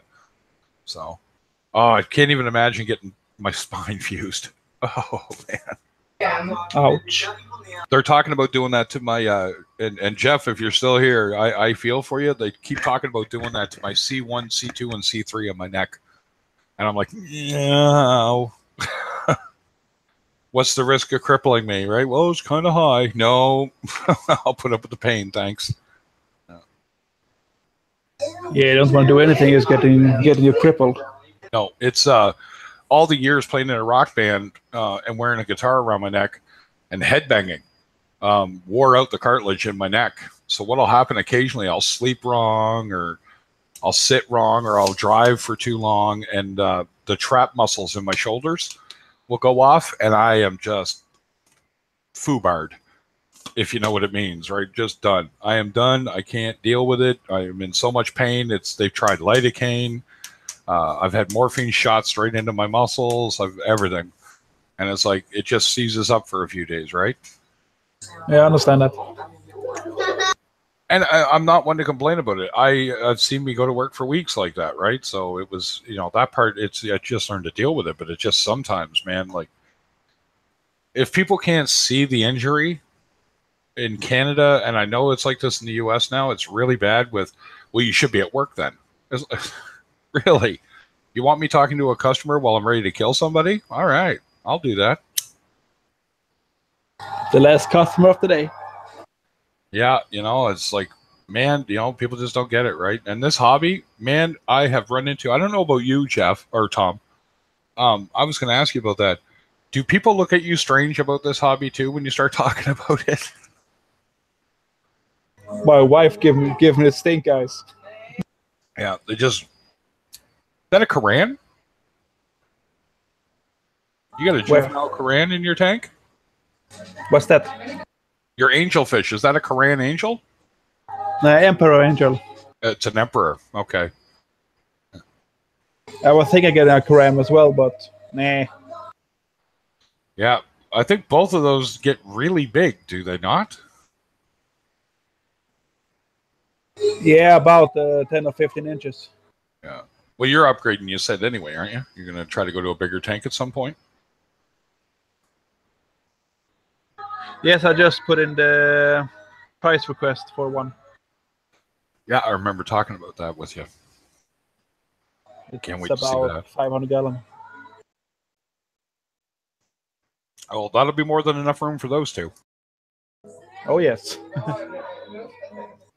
So, no, I think Jeff had to lay down. He needs a break. Yeah, and I don't blame him. Man, I take painkillers a lot, and I love it. I keep hearing about the North America. They got a big, I don't know what they're saying over there in Europe, but the opioid epidemic. And I'm sitting there going, it's not an epidemic unless you're giving it to people that don't need it. And the ones that are addicted to it, well, that's always been there. I know my grandfather had an issue with codeine, and I have an issue with codeine. And everyone's like, why? Because it is just the smoothest painkiller you can get. So, it's hard on your liver. Don't get me wrong, they all are. But I was always laughing. It's like, you say there's an epidemic. What do you mean? What, Oxycontin? Doctors got to stop prescribing that for toothaches. I actually get nothing out of Oxycontin. Ah, there you are, Jeff. Well, whatever is good for you, man. I know what it's like. Pain is no fun, man. Especially because it exhausts you so bad, right? I figure you were on Oxycontin. Oh. Does it actually work for you? Because I was saying to a friend of mine, I was just saying in here, it doesn't do anything for me. Never did. My wife was prescribed that, believe it or not, for wisdom tooth removal. And the codeine I gave her that I take worked better. You know what I mean? For actually taking her pain away. And either one of them knocked her out. All Oxycontin did to me was make me tired.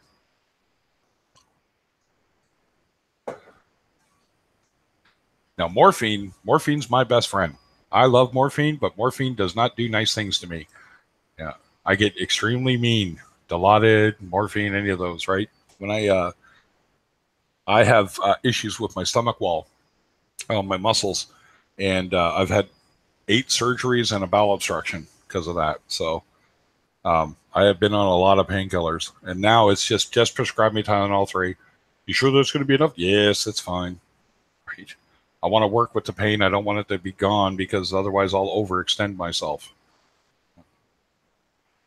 But in the States, man, they just write out prescriptions, I swear to God. Good. I'm glad to hear it. Because like I said, I know people that just take it to take it. I'm just like, okay. No, it definitely is. No. So I'll put my tank up and see what my guys are up to. I'm taking pills as well all day, so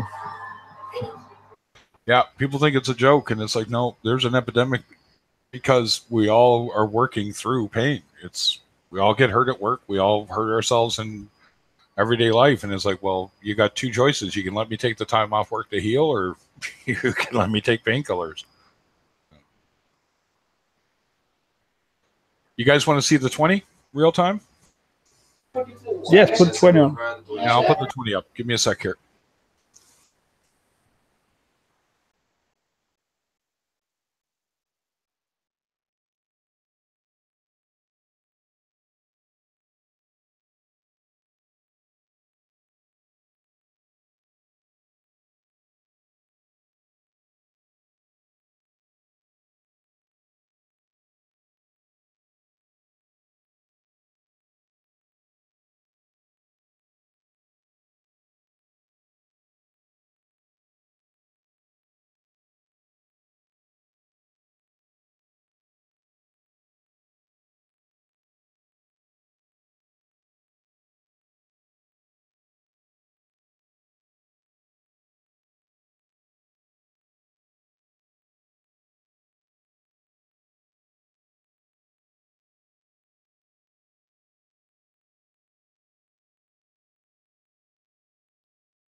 The first tank.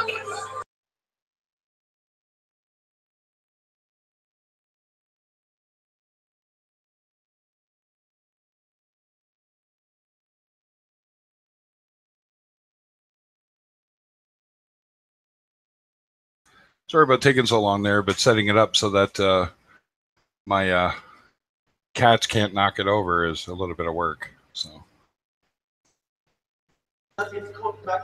Don't you have a camera stand or just free? I have a little mini tripod I use because it's got the full, the gorilla legs on it, and I can set it up that way, but it takes more time.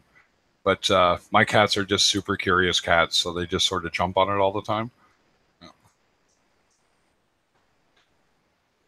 What's the coral in the shop, guys?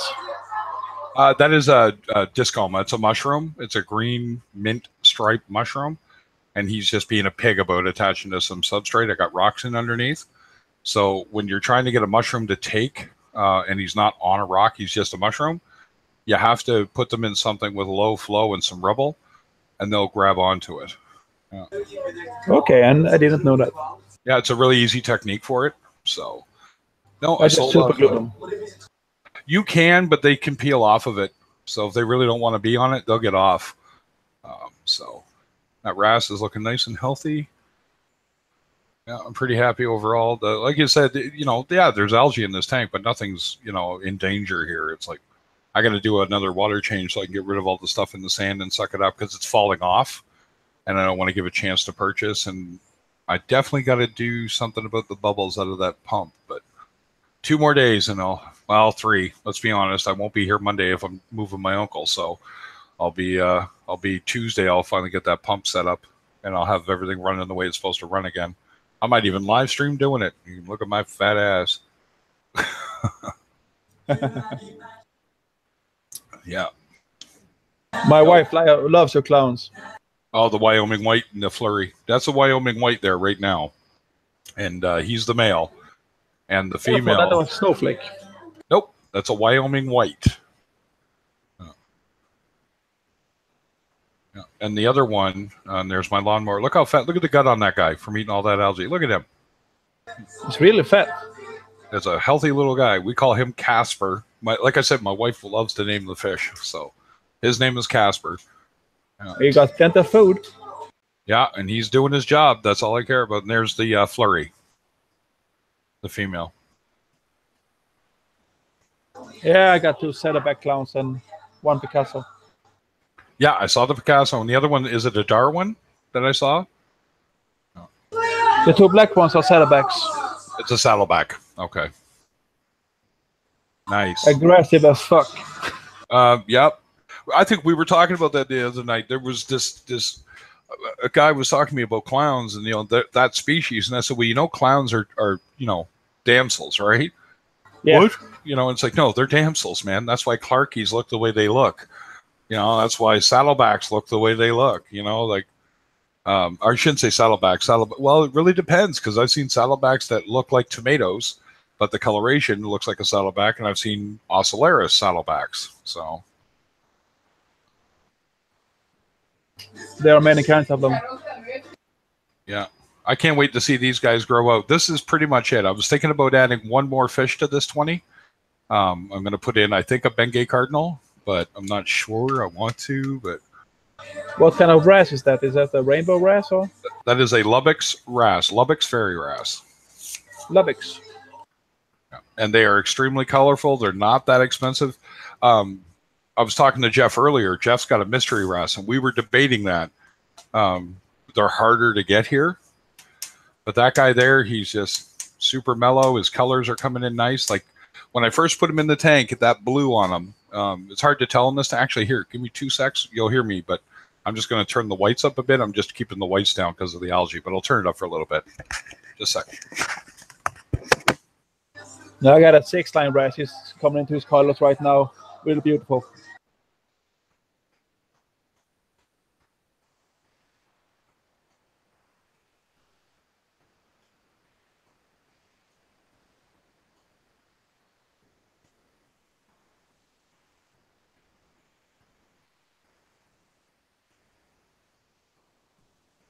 Coffee.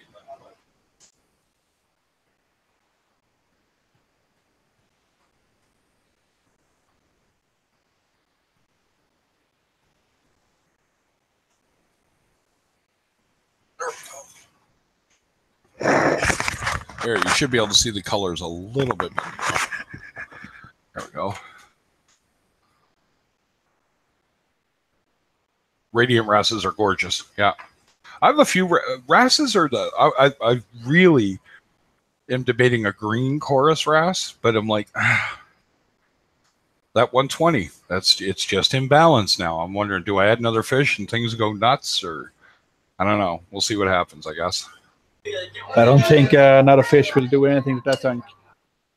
I'm hoping not. It's already a grass. Yeah. But how did you get so much algae on it? Oh, I pretty guess you were here for that. So when my wife did the rock work, this rock was live rock. I bought it wet. I kept it wet. And when we got home, she wanted to do her scape. And we did it, and I totally zoned on putting it back in water, and we let it dry out. So all the bacteria die off in it is what led to this. So yeah, it'll go away. I'll be right back. Just gonna feed my son here. Yep, go right ahead. Yeah. So this is where it looks the way it looks because of peroxide.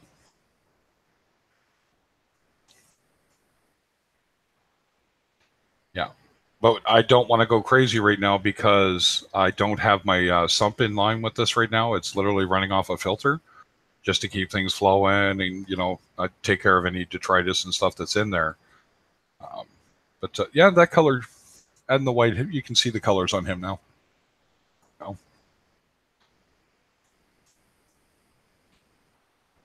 Yeah. But I'll tell you another thing I wanted to do with the channel here, with people coming in and that, is to find out what people would like to see, because this system's so new. There's a lot of stuff I can do and show people how I do it. So, yep, you got it, Jeff. That's what's going to happen when I get the pump hooked back up. It's going to be a fresh filter sock and a lot of elbow grease. And the clowns biting my ass because they bite me like crazy when I get in there.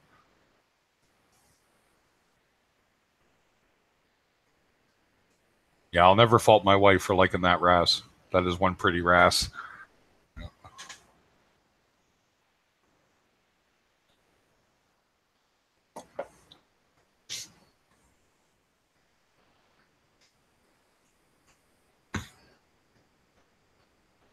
And if you look to the left, you see that folded over coral in the left corner? That is the donut coral I've been talking about, if you guys ever heard me talking about it. So in my main tank, when the event, and I call it the event, I have no idea what happened. That purple coralline, that maroon coralline, I should say, took off. And I'll take a toothbrush to the wrasse, get those teeth nice and clean. But when that event took off, that coral almost bailed off of his skeleton. He was down to maybe a square centimeter that he was holding on. And I put him in here, and I've been doing Billy Pipe's feeding method with the Reefroids, and he's half attached now, and he just keeps getting better every day. And I'm hoping he recovers, because that's my wife's favorite coral sitting there. And the other one's that firecracker that's sitting near what looks like a little bit of a cyanobloom I'm getting. Yay. You watch. I can make clean this tank. I bet you all that algae goes away too. Yeah, if there's a little bit cyano, just vacuum it up immediately. Yep. Yeah, today's going to be a water change. I'm probably going to do about 5 gallons, and I'll do it with, believe it or not, a 1/4-inch airline hose. And I just suck all the stuff up right off the surface and get rid of it. So, yeah. Yeah, that's what I did when I got cyano, and it's never seen it again. Yeah.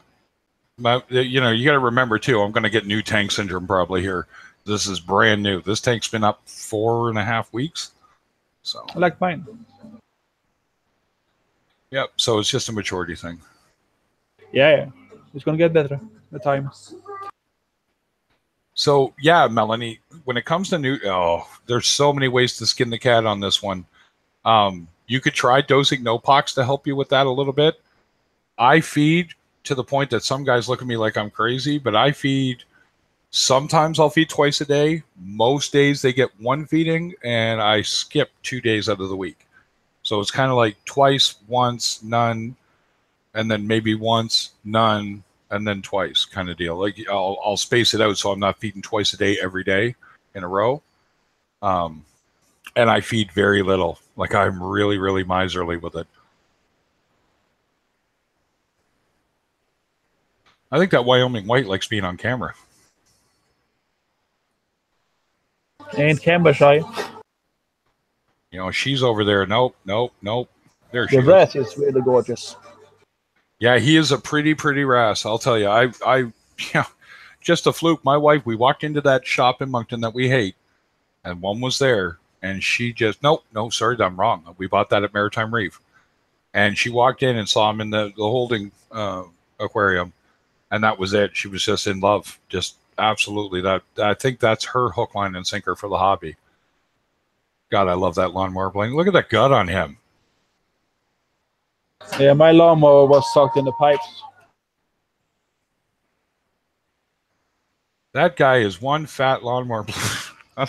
Sorry, I haven't seen him in a few days. Like really watched him. That he's a pig at work. Look at him go, go, go, go, man. I never seen a fat fish like that.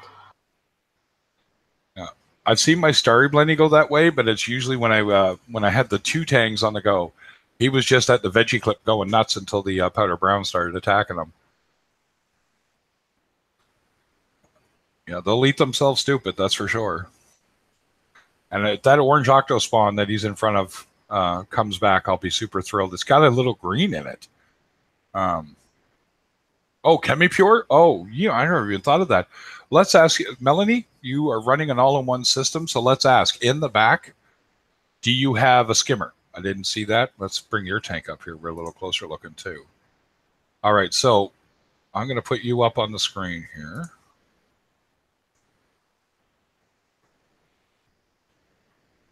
Well, your SPS don't. Are you losing tissue on them? What's going on with the SPS sticks I see here?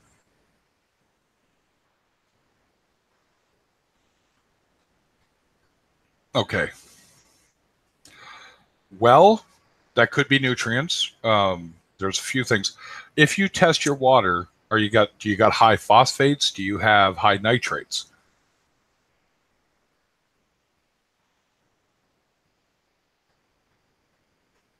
Well, if you don't feed that much, you don't need a skimmer. I have no skimmer in my Nano. Yeah, that's why I'm not jumping and saying you gotta have a skimmer. You don't. It's more. Let's see what her. This is a time to ask about parameters because of what you're dealing with. So, yeah, Purigen's good. That'll keep the nitrates out. You know what you could try, and if you can get it, I guarantee you'll be super happy. ChemiPure Blue. So it's basically carbon, Purigen, and GFO mix, proprietary that they do. And I have it. I have not put it in my system. For one, like I said, my sump's not hooked up. Why waste my stuff? But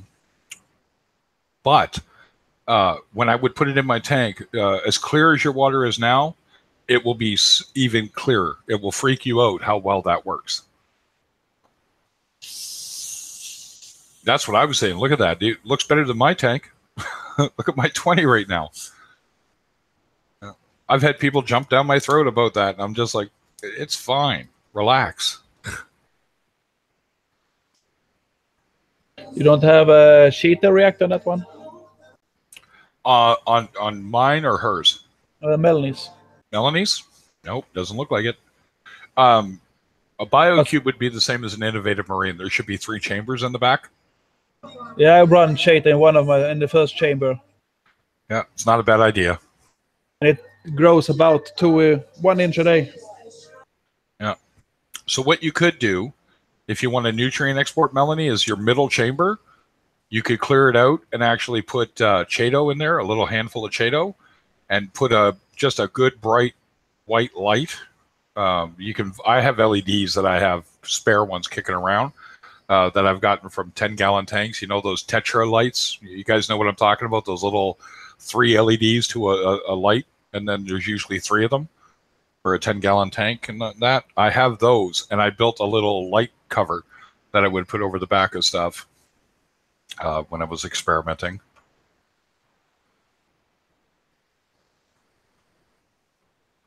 Yeah, you could do a lot of, and that's the other thing. You know, you're only dealing with 29 gallons. You could do 10 gallons a week easily.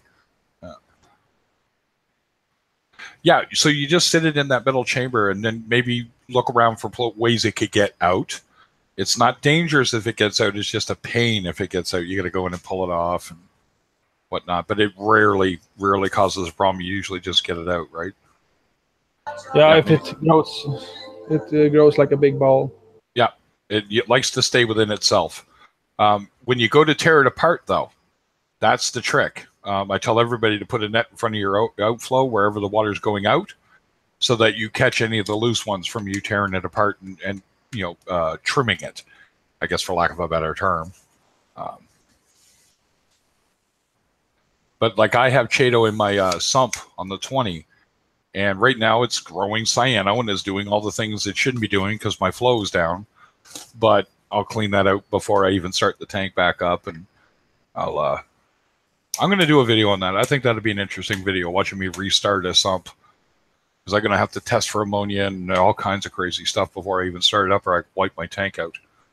Yeah. And I can see if my camera can show the nano, can show the shade on the back. Yeah, go for it. I'm sure she'd appreciate it. Yeah, there's a few ways to skin the cat there. That's for sure. Your tank is, Melanie, be proud of that. That is absolutely fabulous looking tank. I don't want to show my wife that Valentini puffer because she'll be like, can we get one? No.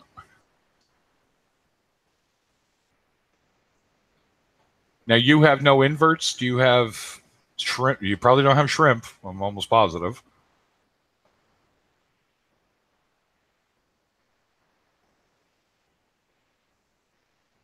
There we go. So I'm going to put up saltwater. There you go. So there's his little nano system. 2 secs. Present. There we go. So there you go, Melanie. That's his little fuge section. And do you see how he's got the light just hung on the back there, growing that Chaeto?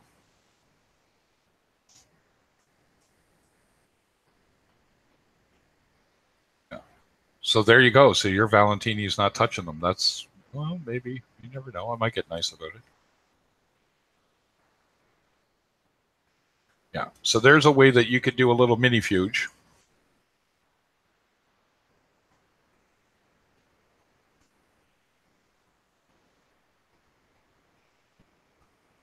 Oh, hold on, I'm going to put you back up there.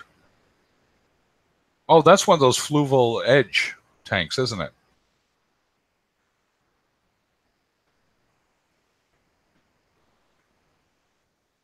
Is that the 9-gallon, Tom?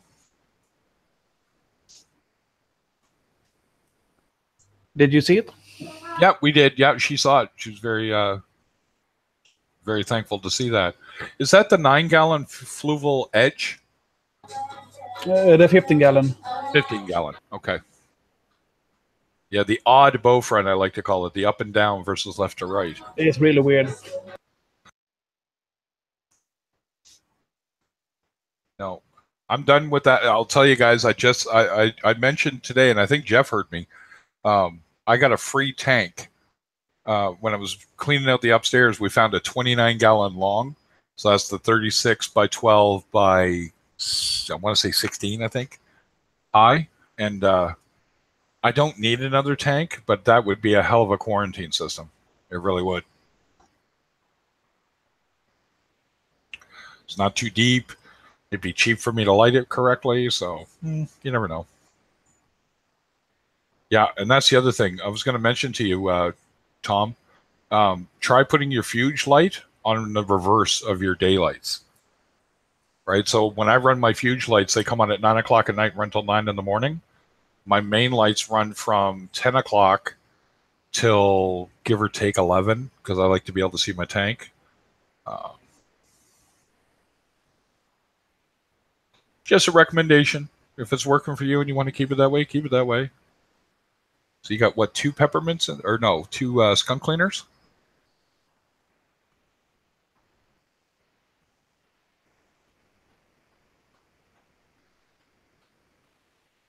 You're lucky. That's really good, actually, Mel. That's absolutely awesome, to be honest.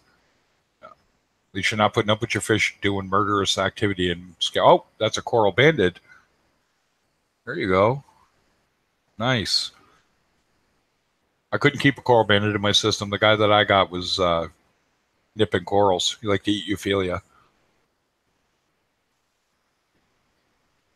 Looks like you got some pulsing xenia. It looks like a frog spawn. A couple other corals. Welcome to Blue Lights. That is a Fluval Edge 15-gallon. Jeff, I just asked him that. You probably didn't hear me.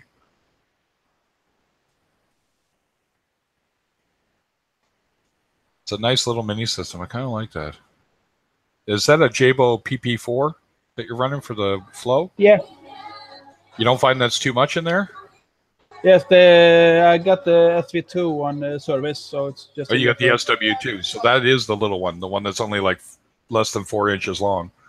All right. Oh, that's the SVW4, but I got the 2 on service, so I wait for it to get back. Oh, okay. So you're going to switch down to the SW2. Yes. Okay. Yep, that's what I'm doing. Yeah, I think if the new pump doesn't run the whole tank, I'm going to put an SW2 on the opposing side for flow. Yeah. Yeah, very nice. Very, very nice.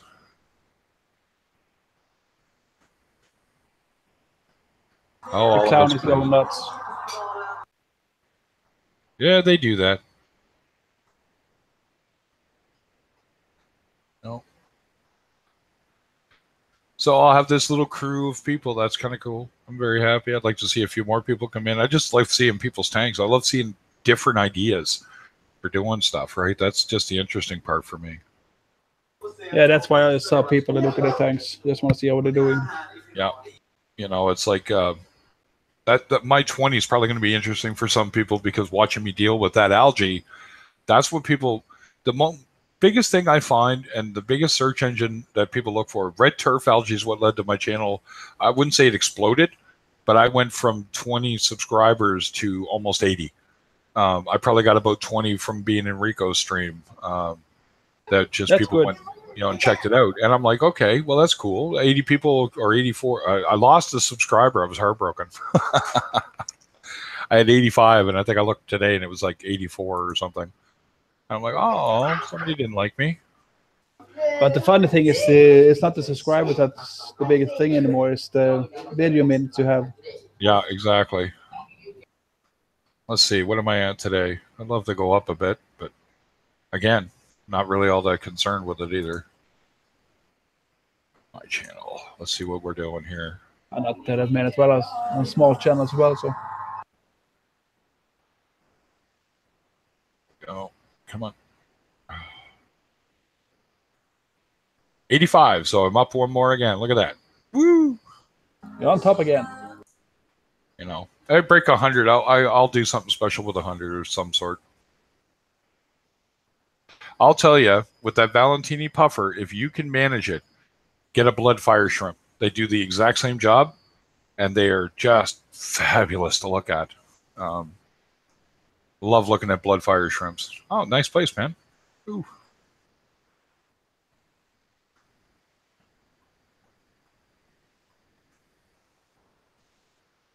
Yeah, look at that, eh? Is that a corner tank for a bow front? Or is that a flat? No, that's a corner tank, isn't it? It is. Sweet. I thought it was just a flat back and a bow front, but it's actually a corner tank. Very nice. What light are you running over top of this tank, Tom?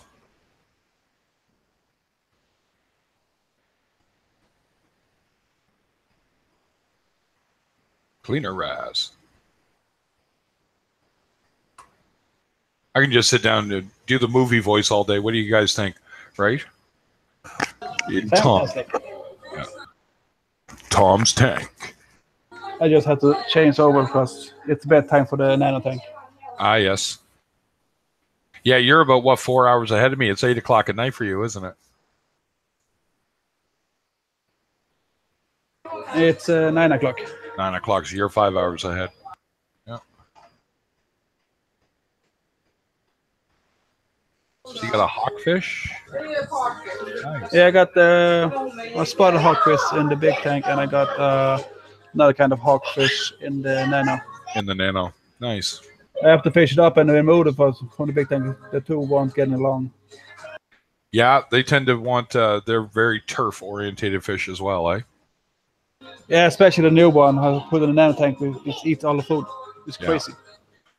So, Melanie, you're going to upgrade your tank size. When were you planning on doing that?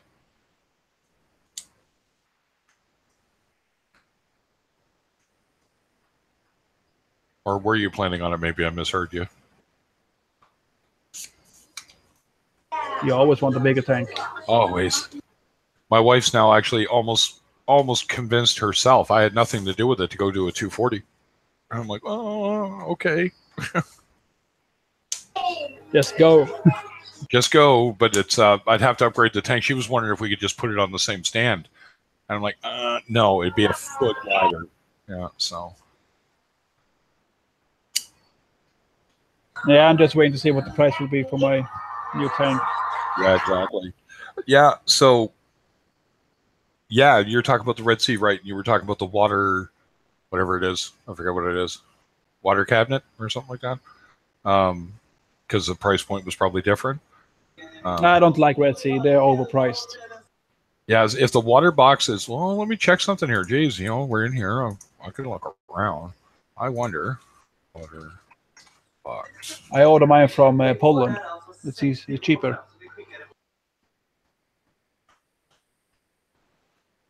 Yeah, over here is really, really flipping weird. Shop. So water box sells full system. Let's see what they got. So are you looking at the water box platinum? Or are you looking at the all-in-one?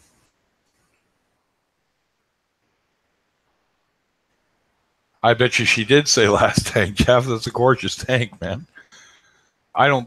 You think you want to go bigger, but I'll tell you, there's a point in my head where I go, how big do I want to go? I mean, if you've got the room and you've got the means, then sure. But I mean, your tank, for the size of what I saw there, that looks fabulous, man. You know, in my opinion, anyway. So you're thinking of the platinum. So we're talking about 1,000 of those, and I guess the biggest one they have is the 135, and that's $2,000. That made my that made the anus pucker up to the size of a wee rabbit's nose. That's what that did. Yeah, that's expensive. What size tank is that for $2,000? 135 gallon. It said.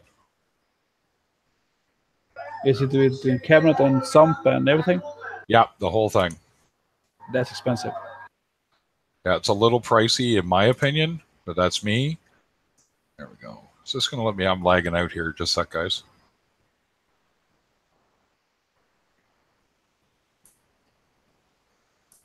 There we go. I think my 500-gallon build with a cabinet and sump and light stand will be around $2,000. Yeah. Yeah, I built my, I'll make you cry. Melanie, you want me to make you cry? Yeah, big 120 of mine, the stand, the sump, and the big, I've got a Reef Octopus Super 2000 skimmer that I got with it. Brand new, basically. I got it all for $800. Oh my God, I'm jealous. Yeah. It was, my LFS guy was swapping up to a bigger tank, and he's still in the I can't wait to see this tank. He's getting it custom built here in Canada. They're building the tank now. I think he's doing a 450 gallon, and he was going to go Peninsula, but I guess he's decided against that. I can't wait to see it, but it's going to be massively, massively, impressive. This guy, he's been doing it for 35 years. I'm trying to get him to let me do a tour of his shop. And I think right now he's still a little nervous. He wants to clean it up and he wants to, and I said, look, I don't have to show the walls. I don't have to show all that. We can just walk around the tanks and I'll walk around. And show the tanks. You got it. And I told him, I said, you don't even have to talk. I said, I'll just come in and film and I'll do all the talking on a voiceover. So I think he's okay with it. But I told him, why don't we wait for spring too? Because then we get the door open, get the lights up a little bit. And that. But he's really, really good at what he does. His SPS tank, he custom built it. And I want to show that he literally cut glass and put it back together the way he wanted. And it's 8 feet by 2 feet by 16 inches. And he custom built it. Yeah. That's nice. Craigslist, Melanie. I am not kidding. And don't buy it. Don't say you're going to buy it. Go see it. And then make sure you bring with you, if it's empty, bring a bottle of water and run it down the glass and look at the glass and look for scratches. Because I'll tell you, dry tanks hide scratches. And never buy a tank who's been for regular fish. Yeah. Yeah, it's just know what you're getting into. Now, there's a couple of products I use, and if you want, I will show you of it. There you go. Melanie will make the choice on my video for the day. Would you like me to show you how I clean out a used tank? There's videos up there. I know there is, but okay, I'll show you. I'll take that 29. I'll film me going out to the car to get it. It's in the backseat of my car right now, right? So I'm going to have to bring it in, let it warm up. Yeah, don't throw that in warm water, guys, huh? Cold glass and warm water. That'll work out well, huh? Yeah. But I'll bring it in, and I'll show you how I clean it out in my tub and what I use. And the product isn't that I'll tell you, I laughed at a guy who was talking about all this expensive muriatic acid, and he bought this. And I said, man, I bought a $2.19 can of Barkeeper's Friend. It's oxalic acid, right? They use it to clean, bar tops and counters and stuff. And it's non-abrasive, and it works like a charm. And I use that and a toilet brush, and it takes me about 10 minutes to scrub it out. I turn it upside down, and I let it, dry, and then I rinse it again with vinegar just to take off that stuff. And I'll show you what I do, and then I'll show you how to inspect the tank for scratches. All right. Chances are this tank's going to be just a F-word mess, but it may not be, because my brother's so lazy. I'm probably going to guarantee you never clean the glass with anything more abrasive than a scrubby pad. Those sticks with the with the white Scotch-Brite pads on them. You know what I'm talking about? It's your glass cleaner. Yeah. It's a great way to doing it. Oh, Jeff, man, send me a Jawbreaker. Put it in a thing and say it's meat. Mail it up to me. My wife would freak for a Jawbreaker of any sort. The one she really wants, and I don't know if you guys have ever seen it. It made its rounds on Facebook. A Jawbreaker Fungia plate. Have you guys seen those? No. Look up let's see if I can find a link. I'll link it for you. Hold on a sec here. The Jawbreaker is the gorgeous color. Yes.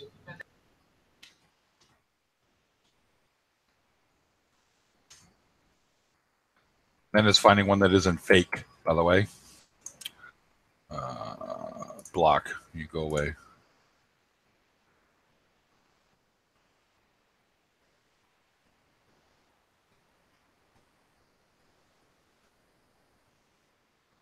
Yeah, there's so many now. There was just one, and the guy had it under the rated Technics, and yeah, there's that. There's that. Let's see, open link in a new tab. See if I get what I'm looking for. I'll show you guys, and I'm sure some of us here have seen the plate, but I just found a Jawbreaker Purple Monster. It's about 10 grand. Yeah, that's what they're going for. Here you go. That's sick. That is unreal what they cost. Yeah. Oh, let's see here, Jawbreaker plate. Let's just try plate. Oh, that ain't working. Jawbreaker coral, maybe? No. So there's the mushrooms.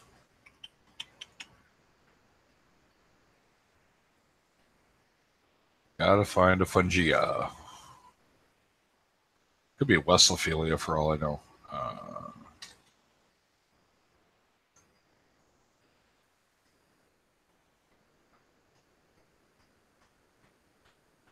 Let's see who's got them for sale. That's usually where the good pictures show up.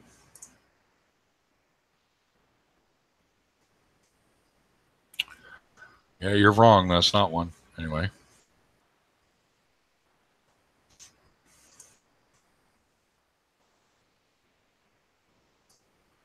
Yeah, it's Cherry Corals. Is that who it was?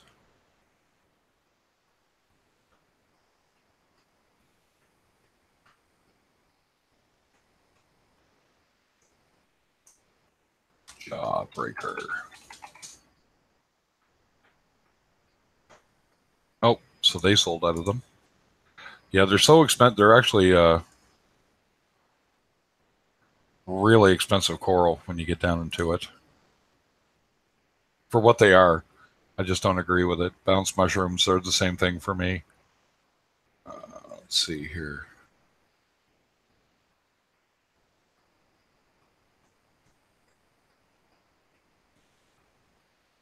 Well, maybe if I can get...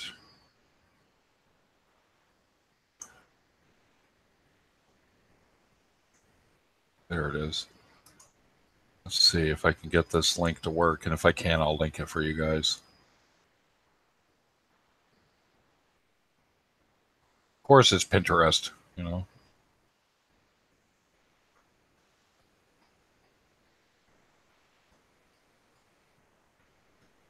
Oh, I hate... Sometimes I just hate the internet with a bloody passion. But if you look... You know what, Mel? If you look up Jawbreaker Coral Plate, and if you know what long tentacle plates and that look like, you'll find it, and you will, yeah. They didn't know what it was. You only paid $10 for it? Awesome job, man. And you got 2 Jawbreaker Fungias?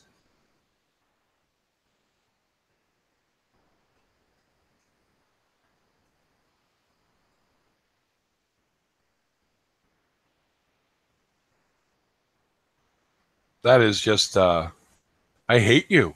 $10. Yeah, I absolutely, I paid $25 for a Superman mushroom. And he's just blue and red. I mean. The colors are so cheap over there. Yeah, some of them are really cheap here. Some of them are not. The cheapest color we can get over here is about $60. Is that for like a frag? Quarter-inch frag, we call it? Yeah, a small frag. Oh. You know what? And that's the thing. You guys have stuff that's really expensive there, but you've talked about equipment. And over here, that stuff would kill us. I was on Reef Community Worldwide. I think you were there too, Saltwater Jeff, when they were talking about that royalty exclusive Red Dragon pump. Yeah. And I think you were there too. And I'm sitting there going, you know, I get it that O was freaking out to get it because it is a really expensive, nice pump. He wants the skimmer. And it's like, yeah, he wants the skimmer now. And it's like, yeah, you do. Because that pump, I don't care what you say. I still wouldn't pay $500 for a pump that is still going to die roughly in the same amount of time. It really is. I mean, maybe it won't, but royalty exclusive, their warranty is not even covered in Canada. So if I buy one for $1,200 and it blows up, guess what? It doesn't get fixed. It's just like the skimmer. It's a 10 grand skimmer. That's sick. That's just unreal, right? I get it, but that's just unreal. It's the most popular skimmer in Sweden. Everybody gets Bubble Kings. Yeah. I don't know where people get their money from. Yeah, you know what, Jeff? You're right. My wife has done that. My wife's looked at me and said, "What is that?" And I'm like, oh, I know what that is. I'm just going through a rebuild. In all honesty, I know my tank looks okay, and you guys will be polite. This is not what my tanks generally look like.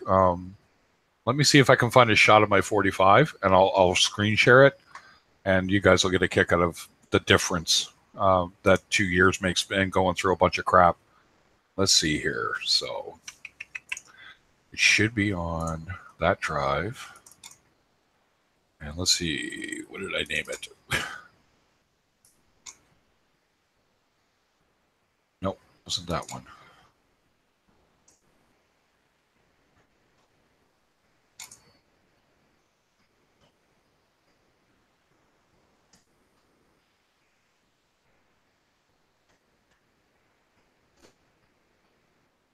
That's the 20. I should probably show that off too at some point. Ah, there we go. Okay, let's see here. So is there a shot of the...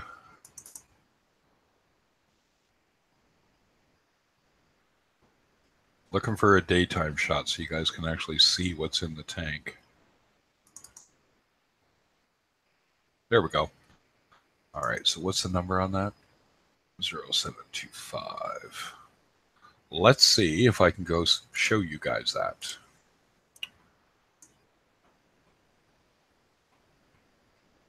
Oh, right, I can do it that way. There we go. That's even easier. Let's pop that up.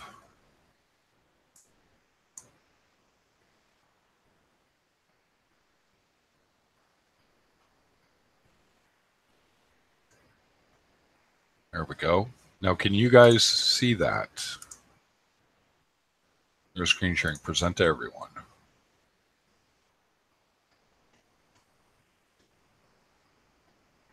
That was my 45-gallon bow front.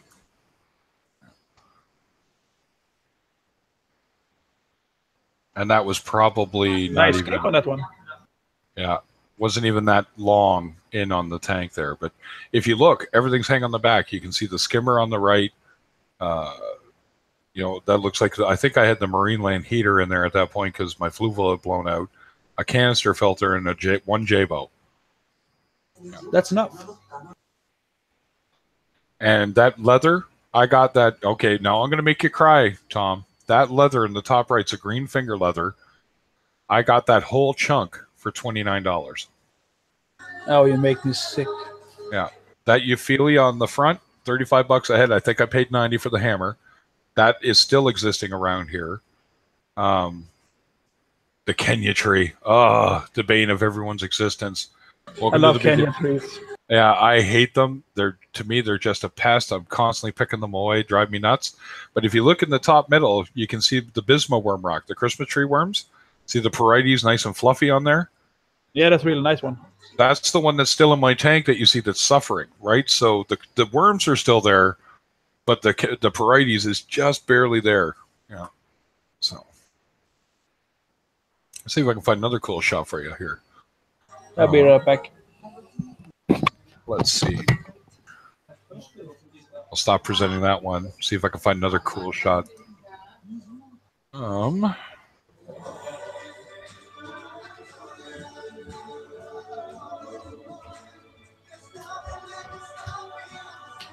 it's kind of interesting to see. It can show you what happens when you're not paying attention to your tank and it leaks. You guys want to see that?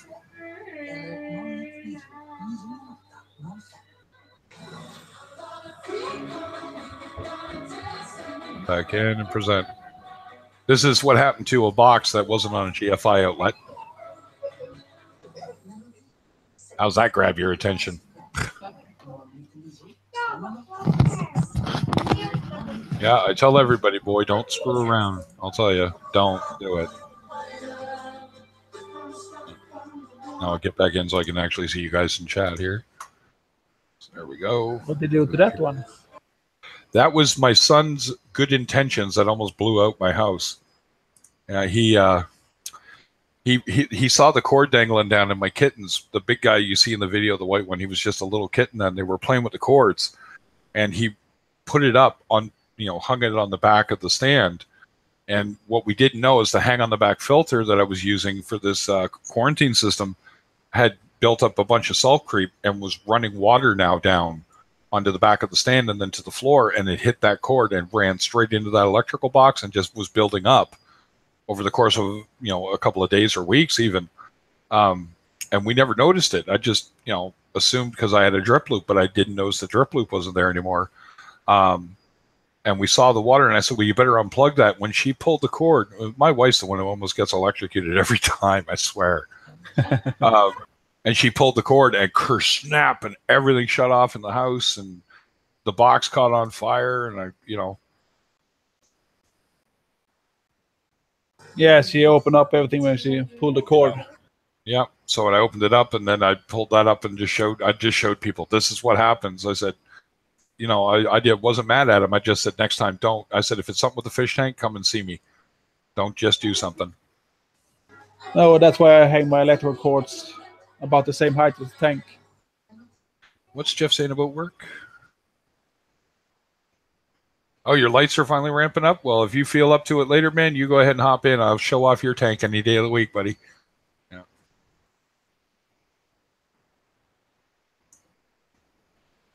Yeah, let's see what we got here. Oh, geez. You ever confuse yourself and bounce between YouTube and then the Hangout? God, that messes me up when I see that. I got both up at the same time. Yeah, I got to get a bigger screen. That's my excuse for wanting a 27 anyway.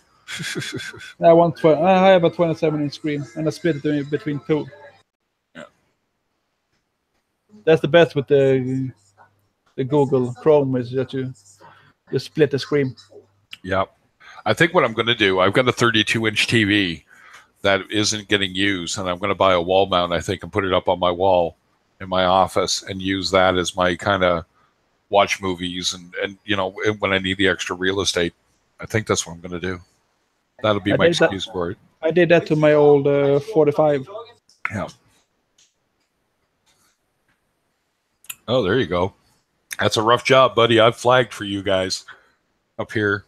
I've been on the top of a mountain in New Brunswick in the middle of a snowstorm, watching the guys trade off for 20 minutes, 30 minutes in the bucket.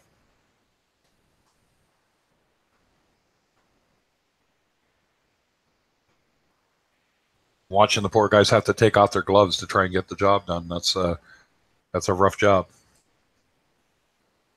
That Ras knows he's pretty. You can tell he knows he's pretty. Yeah, just look at me. Yeah. Yeah. My wife named the clowns Odo and Dax, and she named the Flurry Dax because of the spots, you know, like a trill on Deep Space Nine. And I said, you got the wrong couple together, though. Odo was with Kira, Dax was with Worf. And she's like, yeah, but the Wyoming White doesn't look like Worf. He doesn't have any ridges or look like a Klingon. And I'm like, oh, okay.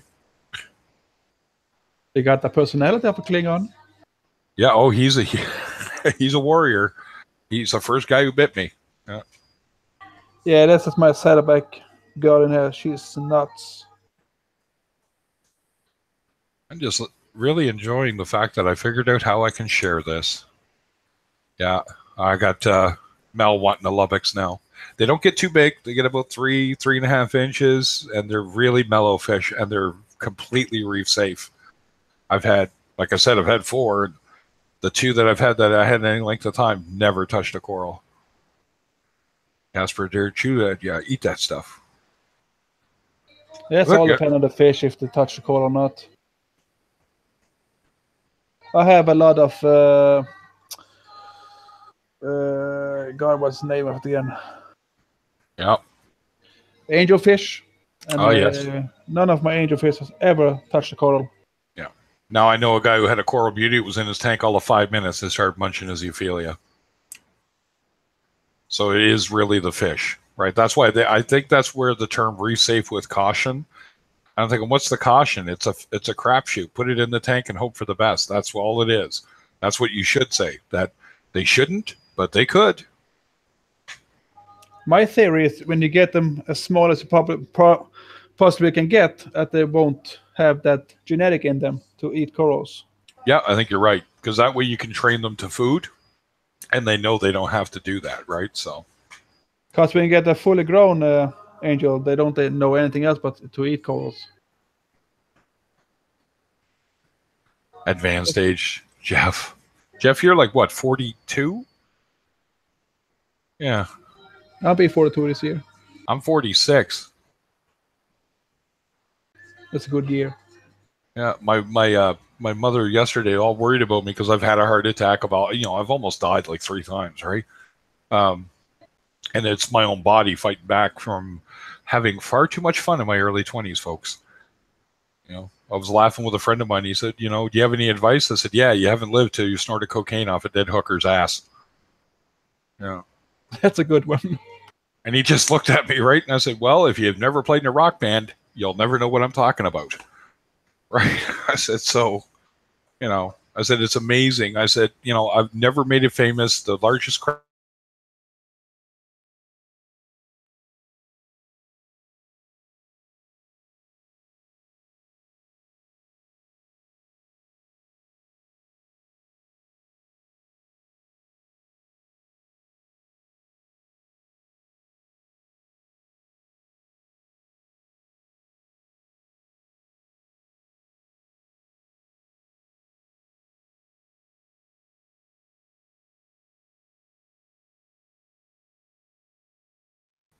What happened?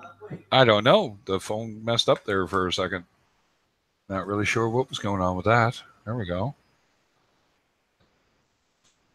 Oh, I got videos and everything, Jeff. If we ever get close enough friends and you get me on Facebook, there's actual videos people have sent me of me playing on TV and stuff, right? You've been there and tried that? Yep. Got the T-shirt. My wife still wears them as night shirts. Yeah. That's good. Worth money. Yeah. Well, not really. I mean, High Strung will never be a band anybody's ever heard of, and you know, I wish I still had the Batteries Not Included stuff. I played in 3 bands that were semi sort of, I'd call it pro, which was Hush Puppy, Batteries Not Included, and High Strung. High Strung was my favorite band by far, and I've been begging the keyboard player for, he's got VHS that he says he's converted to digital, that I want copies of that gig. It was at a place called the Tidal Pool. Oh, it's out. If you look at Halifax, it's an hour north. That's all I can say. It's out in the middle of nowhere on this bay. I think it was called the Tidal Pool, I think.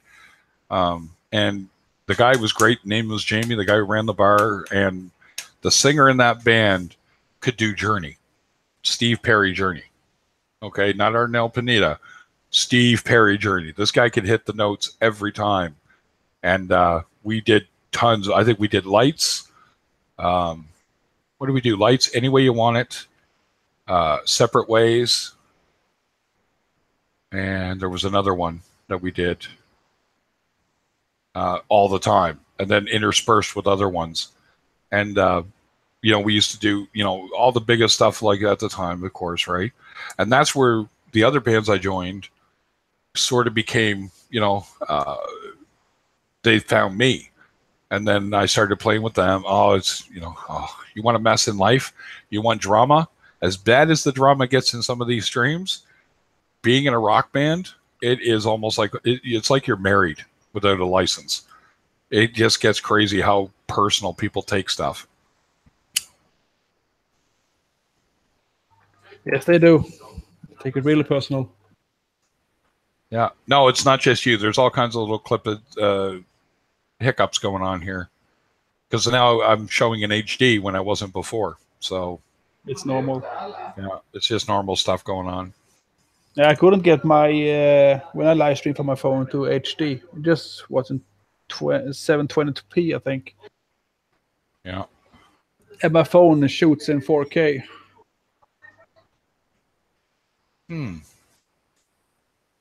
So that was that would cause so that caused a little bit of an issue, did it?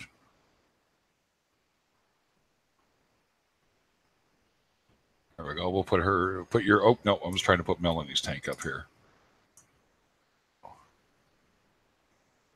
I love that puffer. Oh, now I want a puffer again, damn it. Yeah, I'm going to get the Bantam puffer again. I had 2 once, but oh my god, they fight. You can't have 2 puffers. Nope. I actually watched, oh, you want to sin. I learned the hard way to make sure your pumps are covered. And thankfully, Smoots, my porcupine puffer, he swam underneath a Chinese pump I had just to get flow. And for some reason, he just sort of sauntered underneath of it, and it grabbed him by the tail. It actually sucked him in. And thankfully, Really? he puffed up so quick, it never touched his tail. But I bet you his tail was right against the impeller. And I was on it and unplugged it before anything happened. And it took him a good 10 minutes to calm down and deflate. You know, so cool to see that, but really, really bad situation. I'm glad I was home. We had literally been home 5 minutes when that happened. That's a video moment. Yeah, I just look. That's what I said to her. I wish we had that on camera. And I said, I'm glad we were home. Can you imagine if he had to put up with that for a couple of hours, being stuck on the pump? Oh my god, it would have killed him. I have fish that sleeps on the pumps and nothing sucks them in. Yeah, it was. I'll show you what the. So on my tank, right now, I'll go switch over there, see if you can see it. You'll barely see it, but you know. So if you look up to top left, you see how it's pumping out there. There's a whole. I'll go push it over. You'll see it, and you'll see the canister that it goes on the bottom of this. I don't see that edge. Yeah, I'm going to push it over right quick here, and I'll just show it for a second. You'll get a look at it, and imagine that canister on the bottom of it that's holding the filter media wasn't there. Okay, I'll be right back.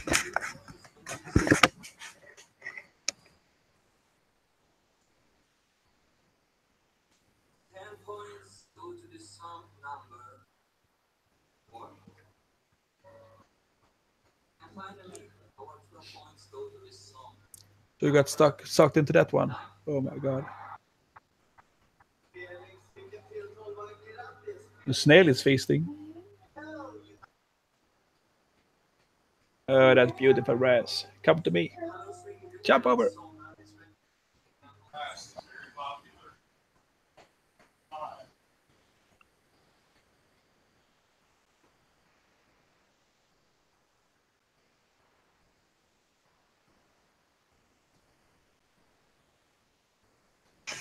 There we go.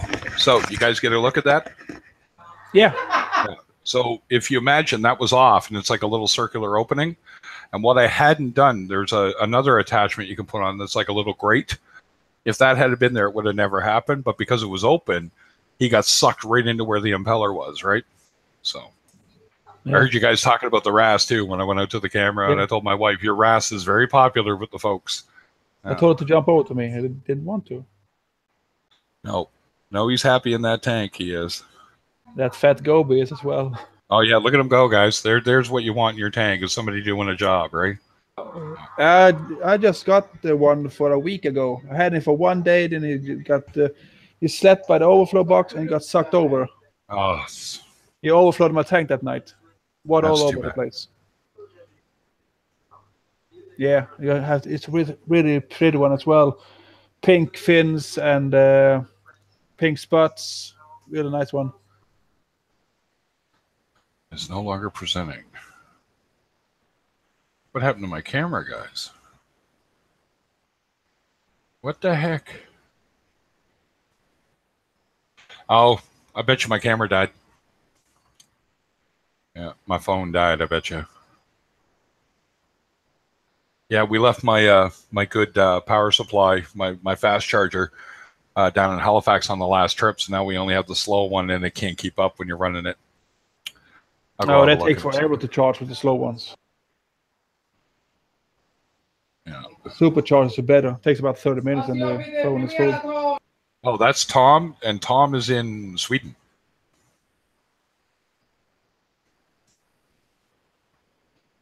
As I recall. Yeah, that's correct. I'm in the cold. All right. I'm going to go check, see what happened. It could have been that. It could have been my cats. I'll be right back.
Putting a top on the tank. The second one, my LFS guy Munkin dropped it on the floor, gave it to us, and he was upside down swimming for a week before he passed. Yeah. The second one, my LFS guy Munkin dropped it on the floor, gave it to us, and he was upside down swimming for a week.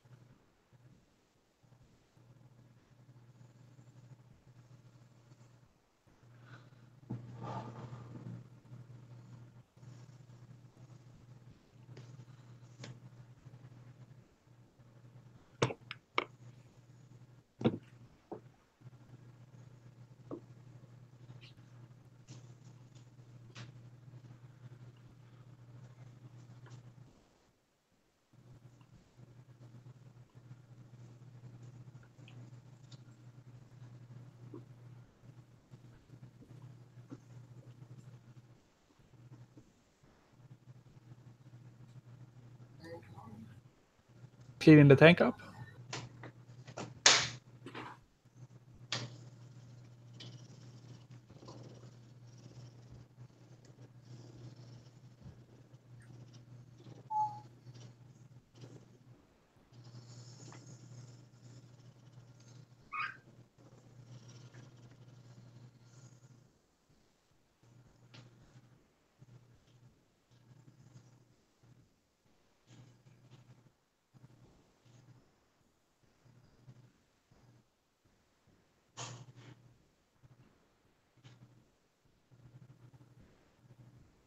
That would be my cat's kitty nose print on my phone, so I figure what the heck.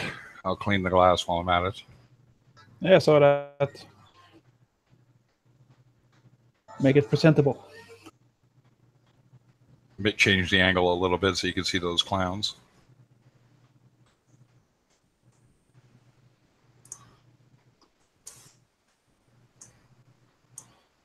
There we go. Yeah, I think about getting some panda clowns. They are so nice.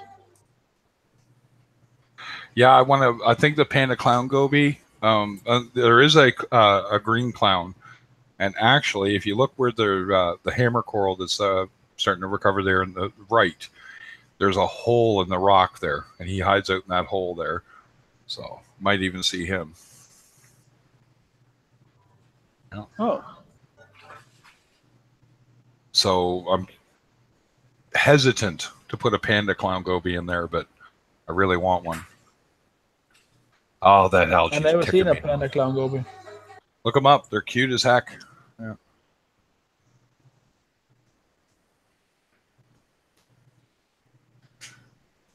Oh, there we go. You're of Swiss or Swede descent, Swedish, I should say. Oh, that's cool. Look up panda clown gobies, guys. Look at that, learning stuff today. Craig's just rocking the info that today. was really cool, goby.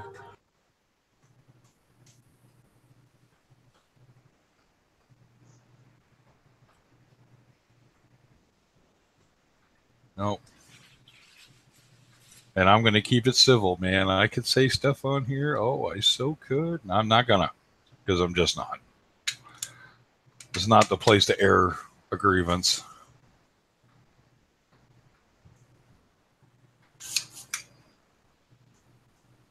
You know, I think we all want a nice, big, happy reefing community. Join a forum. You'll see how hard that is going to be. Then add YouTube to the mix, and it just turns into a thing. I think for the most part, we're all pretty much out, here to support each other. But like anything, there's always going to be somebody that's a complete and utter tool. Yeah, we only got each other. Or refuses to ever be an Indian and only wants to be a chief and whatnot. It's like I'm easygoing guy. I was in the military. I learned to work well with others, and I don't play well with others, but I work well with others. So you don't get anywhere in this business by being mean to other reefers. No. You can learn so much from other people. Oh, it is my wife's RAS.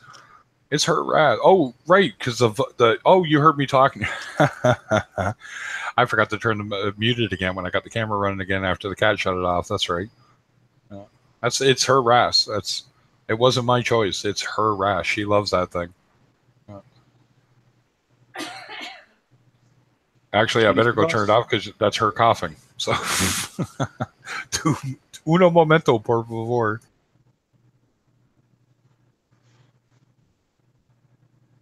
Can you guys hear me? So yeah, you guys will hear me talking on this for a sec till I mute it. So. No hanky panky, we can hear you.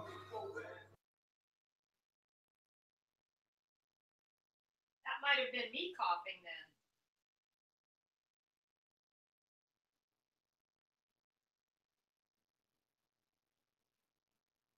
Probably saw my bare ass North American gut at some point too. That's all right. So. No, it didn't. No, so there we go. That's my, you can see my zoes there that I'm trying to recover. They're doing okay. That's pretty cool. My Kex Reds there in the sand bed. You can see them to the left of that frog spawn. They're recovering. They're pretty tough, so. Yeah, I had a frog spawn in this tank as well. I dropped a couple of rocks on it, so I have to remove it. Yeah. There's not many heads left on it now. So. Can But you this guys tank hear will- me now? I can hear you just fine. How's it sound for you? Oh, that's weird. I was so quiet. I didn't even know my mic was on. But you said something about coughing, and I think that was me, Melanie. No, actually, I think it was my wife because I left the volume on my phone. But hey, either way, it works. There we go, Mel. Yeah, we can hear you Well, now. that's weird. I didn't even know. I hadn't said a word, and I've been sitting here listening to you guys and just typing on my phone. That's crazy. Yeah, so it's working just fine. Look at that. And then there's no bounce back anymore? No, but I'm not really sure what I did. Then don't change anything. I won't change a thing right now. That's funny. I was, yeah, I don't know what's going on. I put my headphones back on, and yeah, it all of a sudden I thought you heard me cough. So, but anyways, it's working. No, you a smoker too? No, I am not. No, I do not do that. Good. Nope. Nope. Yeah. Yeah, leave that to us disgusting old timers. That's what that is, right? Yeah. Well, hey, I'm an old timer. I'm up there too. Only a few more years till retirement for me. Oh. So what? And then 29? Yeah. You can add a few years to that. Yes. I've got a couple of grandkids, and then I'll have a lot of time to play with them and ride my motorcycle. Yeah, that's the way that works, right? Yeah. Yes, it does. So, no. So when were you thinking about? Oh, go ahead. No, go ahead. Oh, I was going to say a couple of years still. It kind of depends on what my boyfriend does. I say boyfriend, but we've been together for years. We have a place up in Sonora, which is Gold Country area of California, where we will retire. So just kind of waiting to see what he's going to do. I've been with Federal Express for 21 years as a career. Great job. Great job. But don't blame me for any late deliveries. Oh, I absolutely will. No, you're in California. We will call you directly. Pardon me? We give you a call directly if something is late. Yeah. I try. I've done the same route for 21 years. I do pretty well on my route. Yeah, we got a problem with our guys here. They buzz, and they buzz so quick, and they're gone. And unfortunately, I'm in East St. John, and the pickup point is in West St. John. So it's a real pain to get over there and pick it up. Oh, and it's not there the same day. So you got to wait till the next day. And my son orders a butt ton of stuff off Amazon. And yes, he, I've warned him, you better be up. I said, because, Yeah, it can be kind of tricky. Of course, if you're not home, then it's on my truck all day until I get back to the station. So that can be a problem. I try and leave everything I can, though. That's for sure. Yeah, and it's the worst part is UPS here. St. John is not a bad town, but it does have its bad parts of town. And I have seen my buddy Cody ordered a bunch of stuff for his tanks, just equipment, and they left it on his doorstep in what would be considered a really bad part of town. Oh, boy. How it never got stolen, I have no idea. I'm so happy for him that it didn't. But it was about $700 worth of stuff. That's scary. That's scary. I'm very careful about what I leave and what I don't leave. Like I said, I've been doing the same route for 21 years, so I pretty much know everybody, and that I think makes a big difference. So my customers love me, actually. Yeah, I bet they do. You sound friendly as heck. Oh yeah, I am. Yes, I know everybody in the area. But I'm loving these tanks. I'm loving seeing everybody's tank. Beautiful fish. Can't wait to upgrade a little bit. Just trying to decide on what to get, you know? Well, Just you know, So many, go ahead there, Tom. Just think what you want to get and do a little bit bigger. yes, I definitely want to go bigger, but I'm not in. I love to see the big tanks, but I'm not up to something huge. I was thinking, you know, maybe 75 gallons. Like I said, one of the Red Seas where you get, you know, the big gallons and a little more with the sump for total water volume. Just trying to figure it all out. Yeah, if you went with the Red Sea Reefer, the 75-gallon version, you'd probably be extremely happy with that. Yeah. And it's pretty low maintenance as the system goes, because the top-off system, like you saw Jeff's there, it's like a separate tank that sits above. So when you fill up the RODI in it, it's gravity fed. Oh, right. okay. So there's the automated is much more. It's just a float valve and it stops it. Now I have issues with that because I don't want anything that can just go. But you know what? I have seen ATOs that just started pumping and wouldn't stop. So you know it goes both ways, right? But I do love the idea, the simplicity of it. It makes it easier for someone to say, as yourself, that maybe you don't have the equipment experience. Yes. Right, so, hey, Dave. Oh, well, thanks for the thumbs up, Dave. Check it out, Dave. I actually figured it out. Let's see here. I'll show. I'm just showing Mel's tank right now. And there you go. There's my 20, and it's wonderful algae bloom, and that wrasse will show up in a second. Trust me, he's a big camera hog. Maybe. There he is. Nope, that's the lawnmower blaming with the gut. The fat one. Just the fat guy. No. Oh, with the fat guy in the view. Just there he is. Oh, slipping through he is. Yeah, there he is.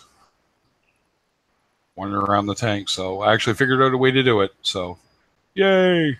Showed everybody the 120 earlier.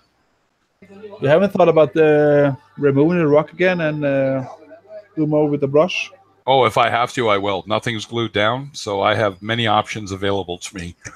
So, because I think that would be the fastest way to go. Yeah, I'm actually really debating it. You know, my wife probably wouldn't disagree with me doing it. And whip the rocks out, scrub them down with a brush and peroxide, and rinse them off and put them back in if I have to. Yeah, because I had a rock in my Nano, got hair algae on it because I had too much white light on it. And I just removed it, took a steel brush, and do it in a couple of seconds, and it was all gone. No, he's not. Oh, my wife just came in and said, Casper is fat. He's going to eat himself to death. The lawnmower one there. She is concerned he's going to eat himself to death. He's going to eat the wrasse. Yeah, he'll get so big he just eat everybody in the tank. It'd be the lawnmower blending the 8x20. Yeah.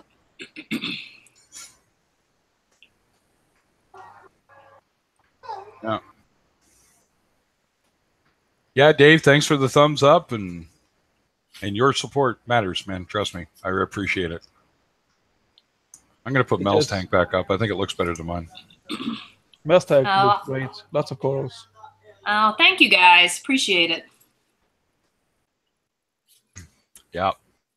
I think everybody's tank looks good. I mean, Jeff's tank looks fantastic. That big 175 is just gorgeous. Yeah. Yes. Did he leave, or is he still on here? No, he's in chat. He's his back's really bugging him, and you just mentioned he's really high. Little pain med. Those pain meds kicked in, I think. Yeah. So, you know, it's just more the thing with the streaming. It was really funny. I was talking to a friend of mine, and he's like, he goes, "It must be hard on the ego." I said, "Ego? Oh, you assume I have some kind of ego about my tank?"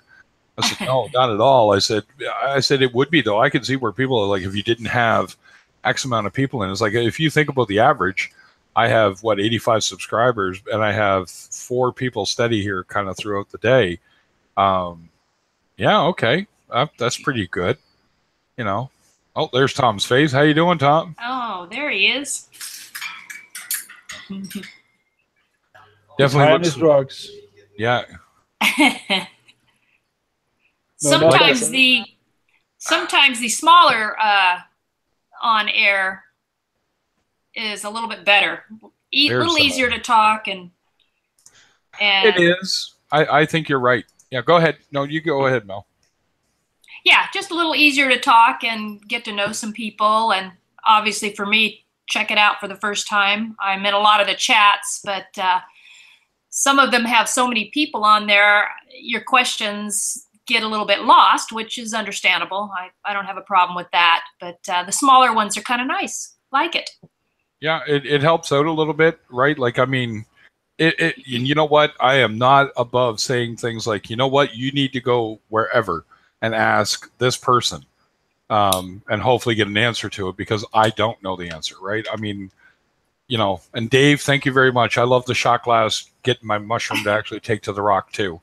You know, and he's being a real bugger about it too. It's been 3 weeks and he's still just playing games with me, that mushroom. It's like, come on. Yeah. He's been through the ringer. That mushroom in that shot glass, I have literally seen me lifting him with my my scrape tools. I use dental picks when I'm cleaning off. Hello, cutie. Yeah. And That's another fish.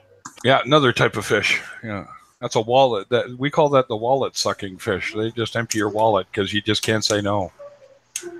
Oh, my tank is the wallet sucker. Yeah, my wife says I might as well just throw my money in and light it on fire. Yeah. But yeah, it's those dental picks. I buy them at the dollar store, but I found a really nice set, and I haven't opened them yet. It's hilarious. They're metal, different shaped ones, and everything is really nice one. And I pick the bubble algae off and clean it up, and it's kind of funny. When I showed that technique, and I got a video of that technique if you want to check that out too, guys. Definitely. I'll definitely check that out. I have a little bit of bubble algae myself. It's a real pain, but I have seen me take the rock right out, put it in a foot wash basin, have a bottle of salt water in a spray bottle, pick, and keep spraying the rock to keep it alive. And, you know, and be doing that. And it takes time, but if you know, manual removal and patience. And I got a new technique where I'm going to use some rigid airline tubing that I've seen another fella do. I wish I could remember because I'd give him a shout out in the vid. But I had an extra idea of taking the rigid airline tubing and sanding the end that I'm going to put into the tank and kind of make it sharp, you know, put an angle on it so that while I'm picking at the rock with it and then, you know, digging off the bubble algae with, you know, all your flows turned off, and you're picking the bubble algae out so you can suck out all the spores too when you're breaking it, because it's going to break. You know, you can only get so many off in one chunk. But it lets you help dig versus just having the tube there. Because the hardest thing to do is two-hand anything in a reef tank and see what you're doing. Right? Yes, yes. Yeah. What about an emerald crab? Anybody using those? I think I saw that on Dave's channel this morning. Oh, yeah. I've got, there's, yeah. Go ahead there, Tom. I got the emerald crab. He's grown about to an inch now. Yeah, I got have one no too. bubble algae or nothing. Yeah, never touches bubble algae. He just eats food. Usually they get lazy and figure out they can just eat the food. Yeah. Mine is on the rocks all the time, picking everything. Yeah. Yeah. Mine disappeared, so I got a funny feeling that big ass pistol shrimp got him. I'm pretty sure. There was an event last week there. I just heard a bunch of snapping in the tank, and that's hilarious. Right? I'm in my room with the TV on, and I can hear that pistol shrimp going. That's how loud he is. Yeah. They are very loud. I have one also. Yeah. No, I can hear mine all day long, but I never see him. No, when I had two, I'll give you guys a funny one. So my office is probably about 40 feet from my tank, and I had a tank in here, and I had a Randall's pistol and a yellow prawn goby pair. Mm-hmm. And if one snapped, the other would snap. They started communicating. Oh, that's funny. And I was like, really? And I looked it up, and it's like, it's true, right? It's the third loudest sound in the ocean is a pistol shrimp. That's what I read. That's crazy. Yeah. And I talked to a guy on a chat one night. He's in the Navy, and he was a sonar man. And they literally had to write specific algorithms to cut it out of their sonar so it wouldn't interfere. Oh, wow. Wow. Mine digs all day long, and he appears all over my tank. He's so much fun to watch. And then my goby just sits there protecting him all day long. Yep. It's a really cool thing. It really is. Well, you saw my rock work there from that angle. They have tunnels dug all the way through underneath, so they can show up anywhere, right? So, mine also. It's great. My there's a reef tank guy, Joel, really nice fella up here. He used to open. He had the shop that was out east here, that was open for about 3 years, and sold me a lot of this stuff that I have, fish wise. And it was funny. I asked him one time. I said, it's amazing. I said, you got to wonder, how does that pistol shrimp place the rock so that it doesn't fall in on them, when they do it just in sand. And he gave me a Doug Henning response. I swear, he went, "It's magic." Yes, it is. Yeah. And I looked at him. I went, "How high are you?" Great guy. But it was just one of those responses where you're just like, okay. Yeah. Oh, Jeff, there's no, man, you jump off. I fully understand if you jump off. I'm not even going to be mad. I just can't imagine, man. I feel for you. Trust me. And, if you got to feed the rugrats, you got to feed the rugrats. Yeah. I was thinking the same thing about the pistol shrimps, because I got really fine sand and it still makes capes. Yeah, it is. It's rather amazing. I kind of wanted to do a Yasha goby in here and a Randall's because they don't get too big. But we'll see. I keep saying I won't. I will. Yeah. I like coral, but man, I am a adamant fish guy. Like, I just love my fish. Me too. I'm more about the fish than corals. Yeah. Me too. So, yeah, I think in this tank here, everything that's here is going to stay. And I might add a couple of corals, maybe. And then the big tank is going to be the redo of everything that's involved. We'll see how that goes. I think I mentioned that I was trying the SPS. I remember you saying something about it. I've been really lucky. There's a guy that's actually been featured on America's Reefing Channel. Had his tank filmed. I think it's America's Reef. American Reefing. I know who it is. Yes. Yeah.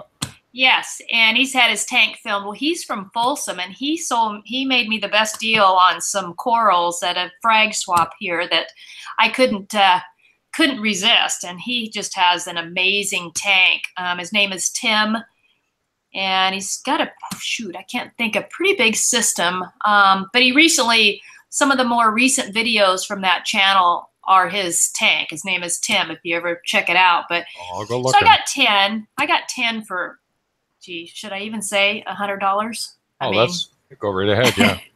10 for $100. I hate you. Yeah. When you're talking about Oregon Tort, that was the main one. And it's okay. It looks like it's not as blue as it was. But anyways, I know he's available, and he's just a great guy, and just likes to be, give good prices. So it's pretty amazing. Really is. That's awesome. Actually, yes. I'll chime in on a story that led to me actually really kind of getting into the whole video thing. Really getting into it was there was a woman in Calgary on the Calgary Saltwater Facebook group, and she was in Scotland. I want to say, I think she was in Scotland, and she said she had a local fish store employee, who said he was a marine biologist, set up her tank, and she said, wow, all my fish keep dying. And I went, okay. And I said, well, we need a little more info than they're dying. I said, I understand that that's disconcerting, but did you test your parameters? Or what's going on in your tank? And she wasn't really giving any answers. And then I realized something is this guy probably started her tank, dumped everything in it, and I don't think he jump-started the system with any kind of bacteria. I started going down the list of things in my head that could be wrong here, because she's putting in fish that I know are pretty hardy, like a coral beauty. As sensitive as they are, they're really tough fish. Like, it takes a lot to kill one. And she said it was in the tank for 6 hours and died. And I'm thinking, that's got to be ammonia. There's the only thing that Wow. could wipe out a fish that quick's ammonia. Yeah. You know, and somebody said, well, it could be nitrates. I said, listen, buddy, I've had nitrates as high as 150 parts per million, and no fish died. It doesn't go toxic till well above that. Right. So I said, have you done a water change? And then I realized there was no responses coming back.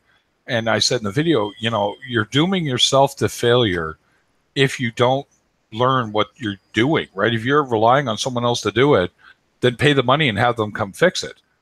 And that's where she was stuck. It's like, well, you pay the money, he'll fix it. You've made yourself reliant on that person versus you being able to kind of do things yourself. Exactly. I think that's why I've kept a small tank for so long. I've been a little hesitant about upgrading because I think it will mostly fall on me, but I'm kind of game to figure it out. I think I'm ready. The bigger tanks are more easy than the small ones. Yeah. That's what they say. I guess it's more the whole plumbing and doing all that. I've never had a sump or a refugium or any of that. Basically, I just have my BioCube and a light and my media basket. I don't even have an automatic top off. I don't lose much in this tank because it has the glass top to it. Yep. And that could be a little problem with my stability, although I don't have to top off that much. I test it every couple of days with the refractometer, and it's good. So I don't know. I think, and I'm going to throw this out there, this is a real shot out in the dark on this one. One thing that could be going on where you don't have a refugium, your pH could be swinging at night. Okay, so during the day, your pH might be, let's say 8, right? Things are good and healthy. At night, that could be dropping as low as 6.8. Well, to let you know, it's kind of crazy that I even did this. Since when I first started this tank, I bought the Apex along with it. And it really does not swing, not that much. I mean, it does go down to like 7.8, but. Okay, nope, that's fine. No, good. So like I said, that's why I threw it out there.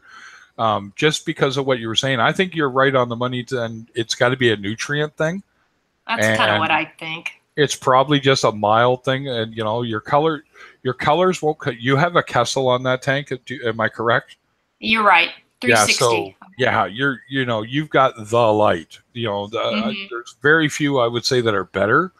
You know, the Radion G4 Pro might be better, but on a tank that size, you'd cook coral before you'd actually help yourself, right? So you know, it's kind of like, okay, so that's probably where it is. And the only thing I would suggest, honestly, is water changes, right? What are you doing per water change per week?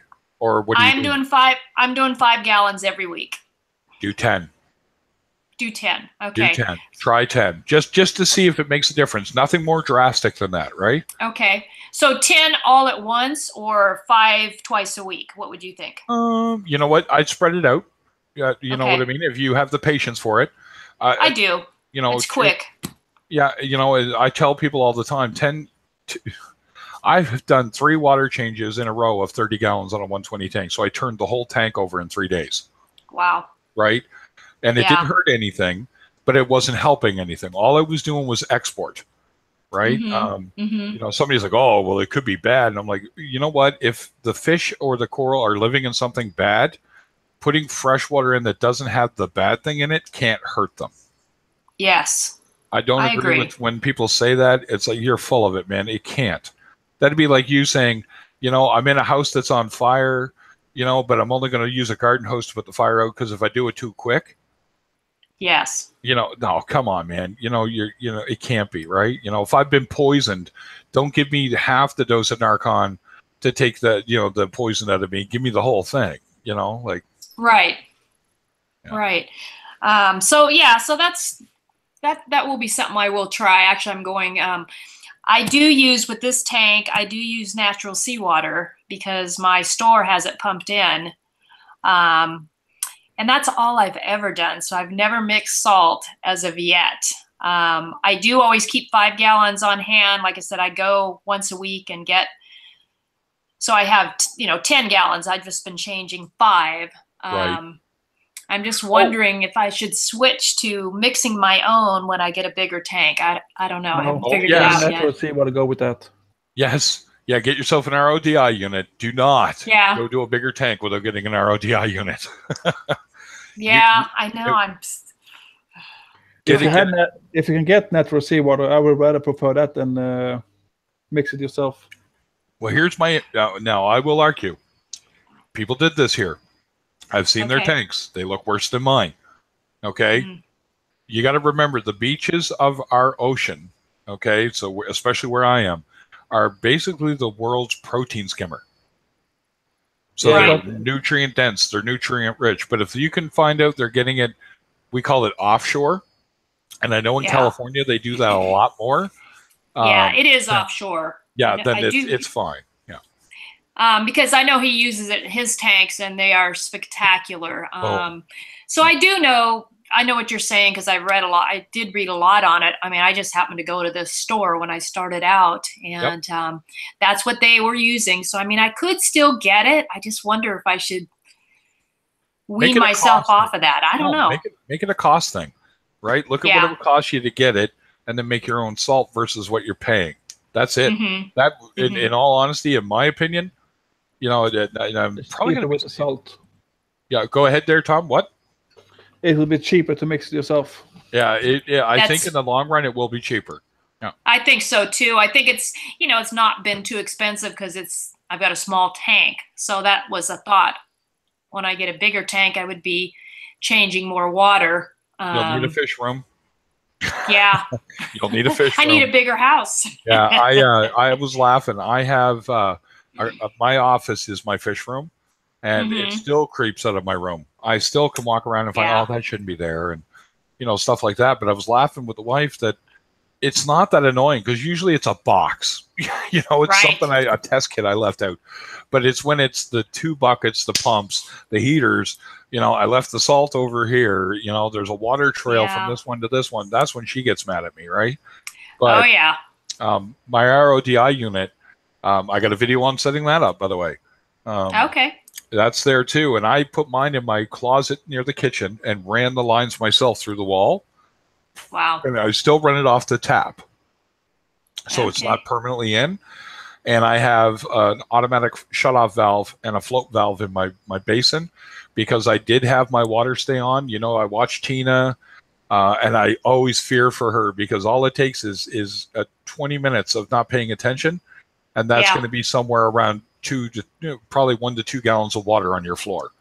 Yep. Actually, I had something similar happen when I was doing I had a 70-gallon discus tank a couple of years ago, and people had impressed so much upon me that they need this super clean water. So I was doing 35-gallon water changes twice a week, and had one of those big Brute garbage cans kind of back in the corner of my hallway, and I was doing, what was I doing? I think I was filling it up to start my next cycle of water and heat it up, and I got busy talking and didn't set an alarm, and pretty soon I heard some noise, and I had overrun that in the hallway. Oh my goodness. That was luckily, it's hardwood floors, but it was just water. It wasn't salt water, but what a mess. I fell asleep. I had the water running. I did not have the shutoff valve, and I lived in the same building on the 3rd floor. I fell asleep for 5 hours with a 90 gallons per day unit. Oh. So it was give or take around almost 35 gallons of water that went onto the floor, and it ran down through all 3 floors. I can see the damage in the ceiling of my dining room now, or my kitchen. Oh my gosh. Right, and I show it on the video.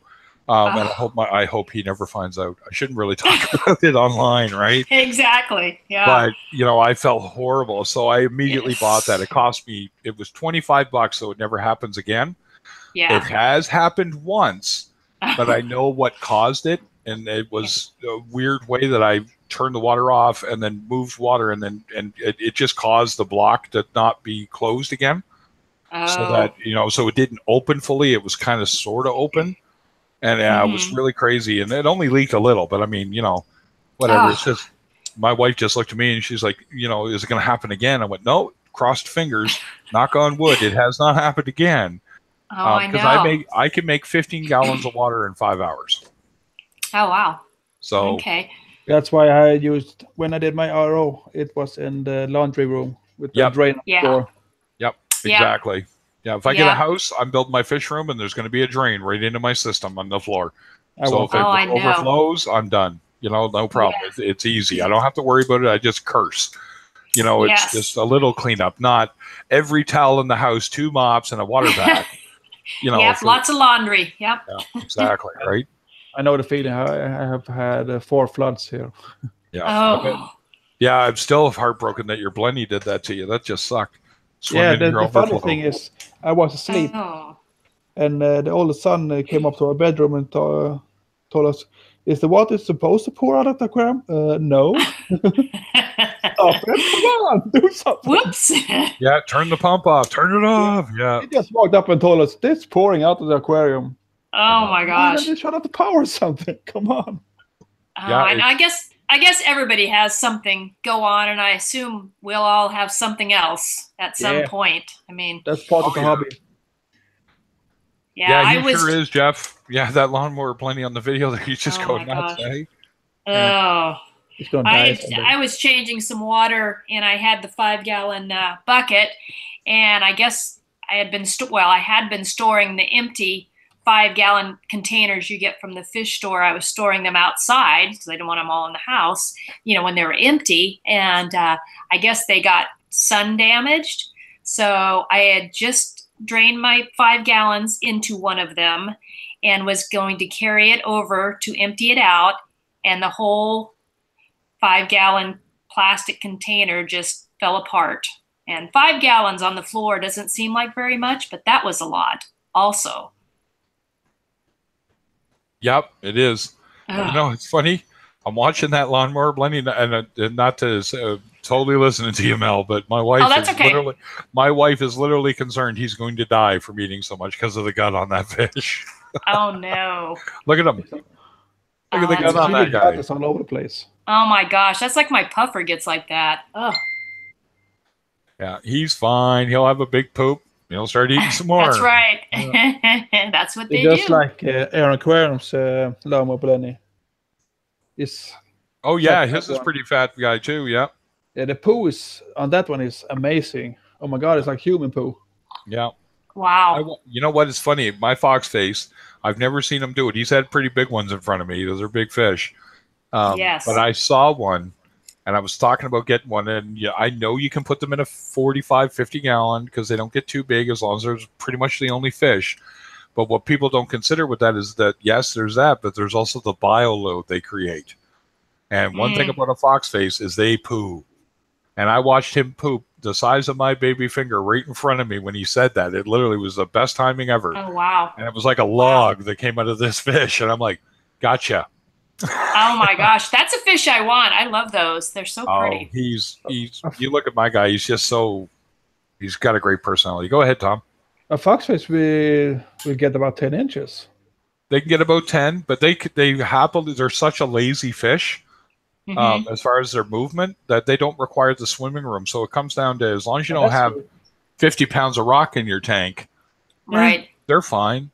Yeah. Right, but remember, they create a humongous bio load. So I had one in my 250 gallon. Mm-hmm. Oh wow! He ate everything.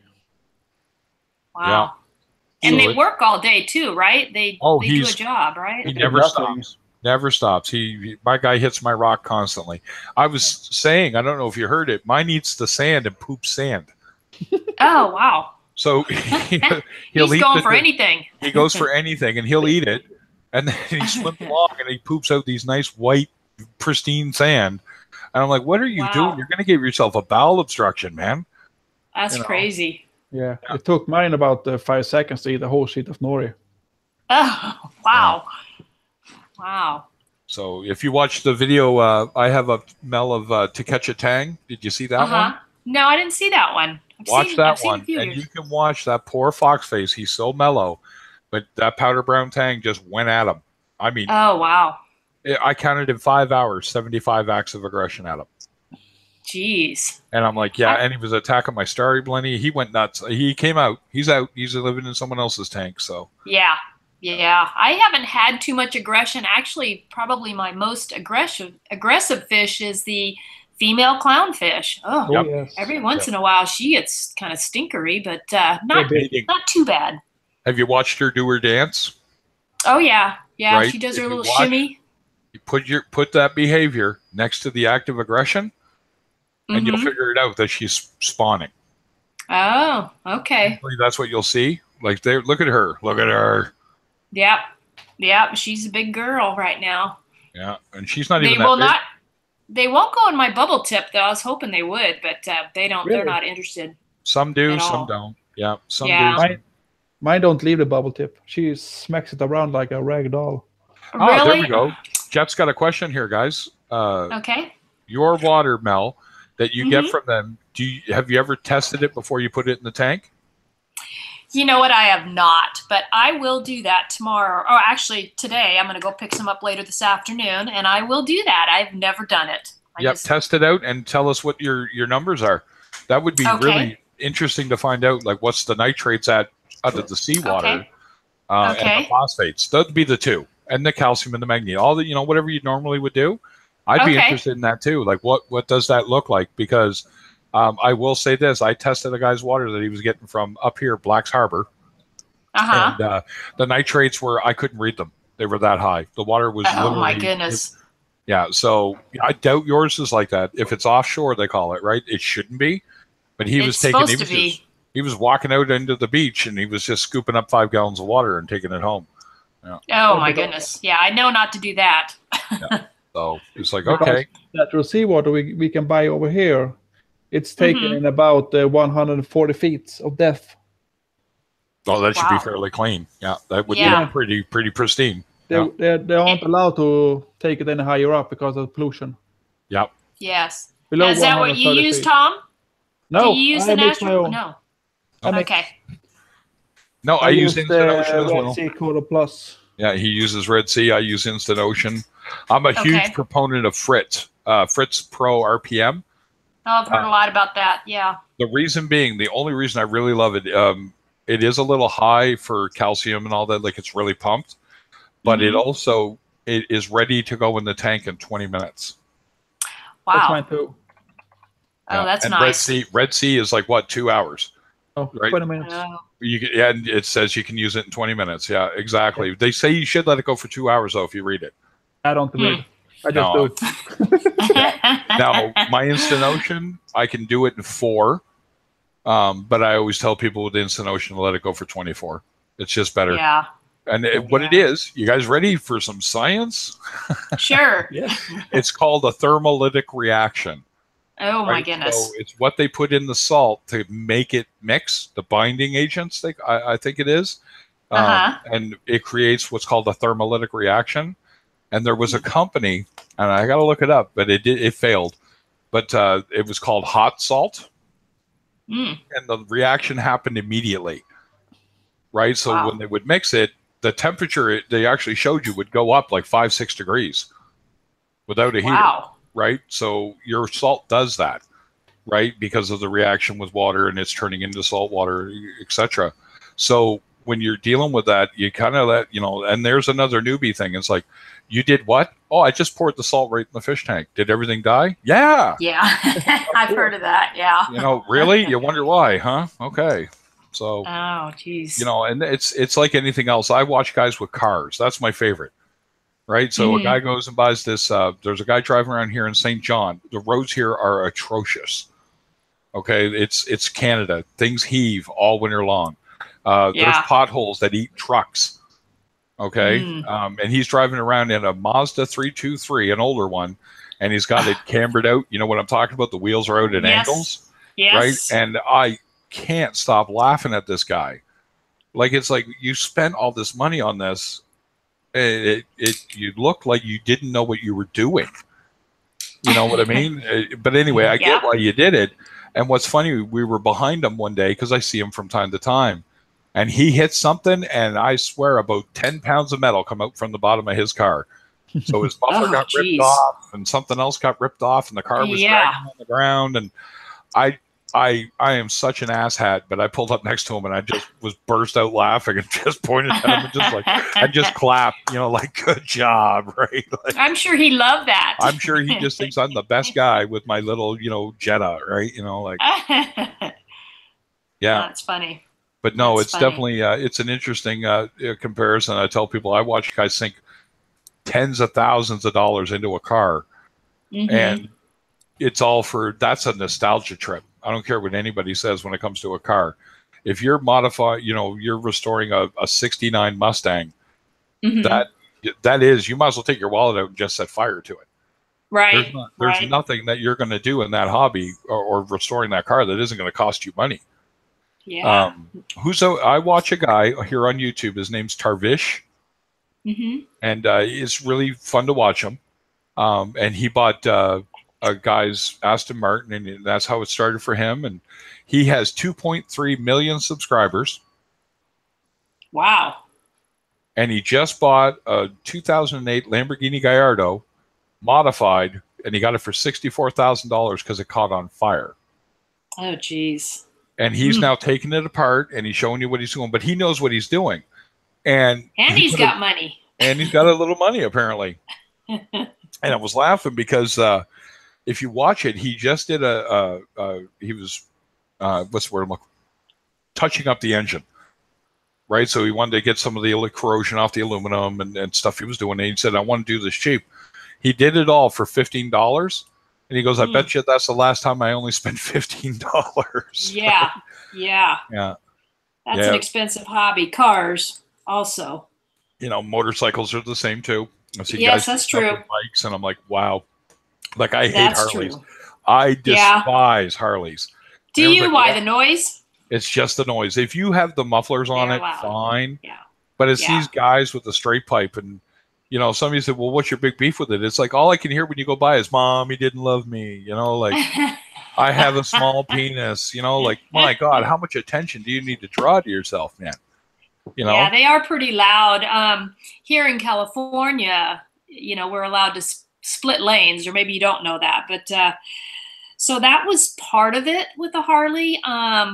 If in fact you have to do that, which Harleys overheat, so that's why we would split lanes. Some people are just crazy, and we didn't do it very fast. I don't like splitting lanes, but the Harleys will overheat. That's part of the issue.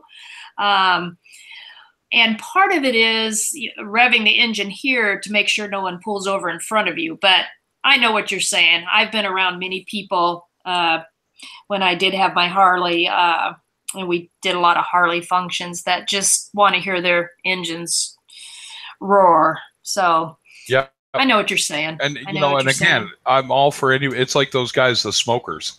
And I don't mean cigarette smokers. I mean the guys with the diesel trucks dumping a big pile of black smoke at people that are walking along and stuff. It's like, really? Right. What right. on earth could you be doing that for other than that? Yeah. And don't sit there and try and tell me you're doing it because it sounds better or it's whatever. You're doing that literally just to be a douchebag. Some people need that attention. Yep. Exactly. And somebody said, I'd like to do this. I said, you know what? The best thing you can do is ignore them. Yeah. I said, because that drives them crazier than anything else. I said, they'll get themselves in trouble without you doing a darn thing. Right. Right. I'm an exotic car fan. I watch F1 races. I'm a huge F1 fan. And somebody's like, well, you must like NASCAR. I went, no, not really. I said, watching 40 cars doing 200 miles an hour in a straight line and drafting, and the strategy is literally fuel to tires. I said, which is all racing. I said, F1's the same. It's the fuel's not an issue anymore because of the way things are done, but tires are, right? I said, but it's now the technology to make. I said, you got to remember something. You think it's impressive that all these cars are doing 200 miles an hour on a track on an oval. I said, imagine a car going around a 90-degree turn at 90 miles an hour. Yeah. I said, that's when it gets impressive. GT cars are pretty impressive too. If you look up British touring racing and stuff like that, those guys are nuts. Wow. They take a street car, strip it out to nothing, and they're basically barreling down these tracks, F1 tracks, at 180 miles an hour, you know, dumping it into a turn, and you can see that there's still body roll because it's a car, right? Yeah, that's crazy. You know, really impressive racing to watch. But for me, it's always like I love BMW, right? You said you had a BMW bike, and I went, they're nice bikes. Yeah, they are. You know. They are very nice. I have a GS 1200, so it's pretty nice and comfy. Nice. Yeah. Yeah, it's great for touring. A girlfriend and I rode to Idaho this past summer, from California to Idaho. So pretty good little trek of 2,200 miles. So it was awesome. It was very fun. You know, just a leisurely cruise. I have nothing against motorcycles, although I do laugh at the crotch rockets and everyone's like, why? I said, because when they go by, I literally do say, there go my kidneys. Yeah. Right. Yeah, they're kind of crazy. And somebody goes, well, why do you say that? I said, doctors call people who drive those bikes organ donors. Yeah.